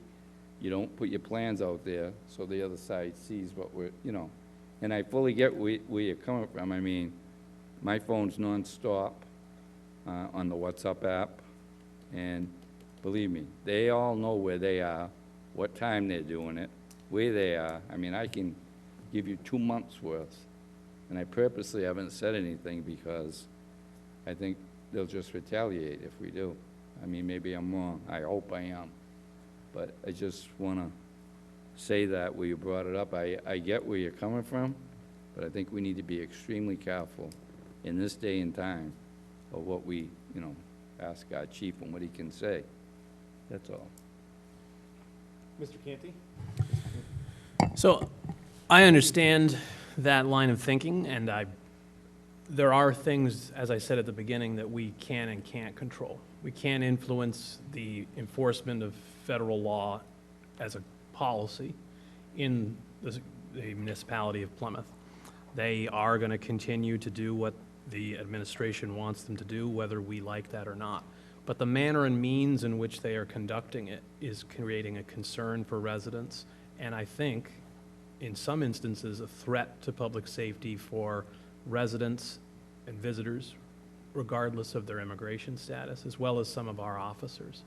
So I think the town has a legitimate interest in avenues that we can control. And I do think that there is a benefit in complaining when they don't meet basic standards that we should all be able to agree on, because otherwise you are assenting by your silence to some of the actions and activities that they are undertaking. We cannot control if a federal agency is going to conduct themselves in a vindictive way for complaining about basic decency and basic interagency relations. But if we, out of fear, do not do anything, I think we are doing, personally, a disservice to the community in the avenues that we can control. And I feel very strongly that we should have a conversation about what we can control. And I understand the chief's positions so far, and I believe that the chief is doing what the chief can do in some of those areas. And it's not the chief's failing or the Plymouth Police's failing. It's ICE. It's their failure. But we need to talk about it, and we need to do what we can to advocate for our residents, in my opinion. That's what I would like to see from that agenda item, is this board standing up for its people, regardless of where they're from. Because that's very important to me, is standing up for fundamental rights and fundamental values, and for public safety as a universal concept. So that's what I'm requesting. If we have no jurisdiction over federal agencies, what are we going to accomplish by doing that? We can talk about our ability to liaise. We can talk about... We already know what that is. We don't. We've sat with, you haven't sat with the police chief upstairs in the fishbowl. It's an ongoing situation, Mr. Quintal, and it requires... I think we've already gone through this, but that's okay. You may think that. I disagree. All right, gentlemen. And members of the That's community enough. want That's individuals. That's enough. We will discuss putting this on the agenda in the future.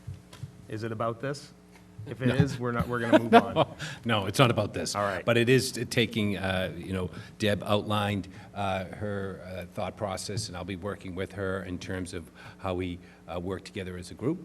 And I'm looking forward to that. And one of the things that we could think of is Habitat for Humanity does a project a day. We can do our workshop internally at Town Hall, but maybe we join forces together on site and volunteer a day at Habitat together, because I've done that in a work capacity, and it really does bond people together. So I love it. So think of that as we move forward. That'll Thank be you. the second workshop. Amazing. I love it. Is there any other new business? Hearing and seeing none, are there any letters that folks would like to address?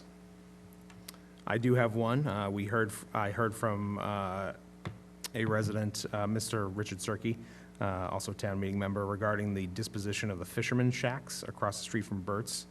And his suggestion is that we take up a discussion about whether or not those should be removed. I've spoken with the town manager about this. I will request that we put that on a future agenda after town meeting.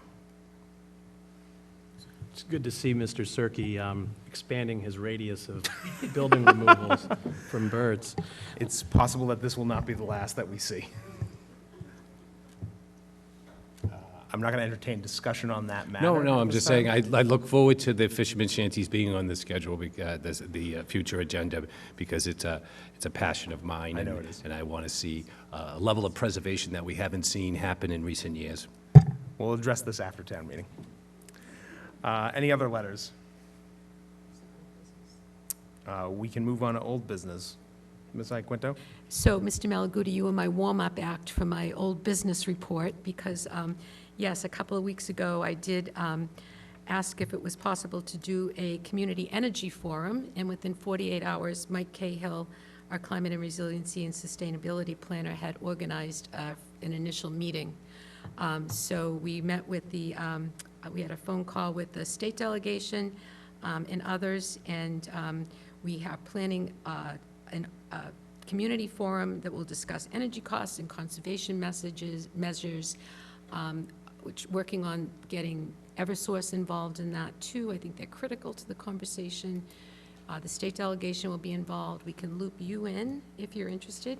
And we're targeting early to mid-November, and it will be to someplace probably not in Town Hall. We're looking at different venues for that to see what would work, but more to come on that, but it's in process. Any other old business? Mr. Canty? So at the Manomet on the road meeting, we had a request from myself and Mr. Cohan to add the land acknowledgement to a future agenda, and I was curious if that had been scheduled yet, and if so, when that will be. Great question. It has not yet been scheduled. I've reached out, though, to Chairwoman Ferretti from the Herring Pond Wampanoag tribe, and she and I are collaborating on schedules for us to meet in advance of scheduling anything for the agenda, so more to come on that. Please keep me updated as those discussions continue. Sure. Other old business? Good. I was happy to see that e-bike discussion is going to be on the October 14th agenda. I was going to bring that up today because there was another serious accident on the Cape this past week involving an e-bike, and then continuing to see reports of from doctors and different police departments across the state who are all weighing in on how serious an issue that it really is. So, Mr. Brindisi, I hate to catch you because you're just walking back in, but what could we expect to hear at that meeting on the? Yeah, that's a great question. So as you know, Town Council has been actively working on drafting special legislation for this. From our research, there's no other city or town that has legislation to regulate electric bikes or electric scooters. So a lot of research. This is one of the Select Board's goals for this past year, so a lot of research has been put into the legal aspect. But in addition to that, what you can expect is Commissioner Brady and her team from Health and Human Services will be presenting the why. So, why is this important? Looking at the data locally, some crash data from the police department, statewide as well, and even nationally. So we know that this is becoming just a national problem, these types of vehicles. So we will be presenting the data to hopefully help folks understand why this is such an emerging public health and public safety threat. Thank you so much. You're welcome. Any other old business? Hearing and seeing none, do I have a motion to adjourn? I'll make a motion to adjourn, having concluded our business. Mr. Canty makes a motion to adjourn. Is there a second? I'll second. Ms. Iaquinto seconds. Any discussion? Mr. Cohan? Aye. Oh, yes. Mr. Quintal? Yes. Mr. Canty? Yes. Ms. Iaquinto? Yes. And myself, yes. We are adjourned. When that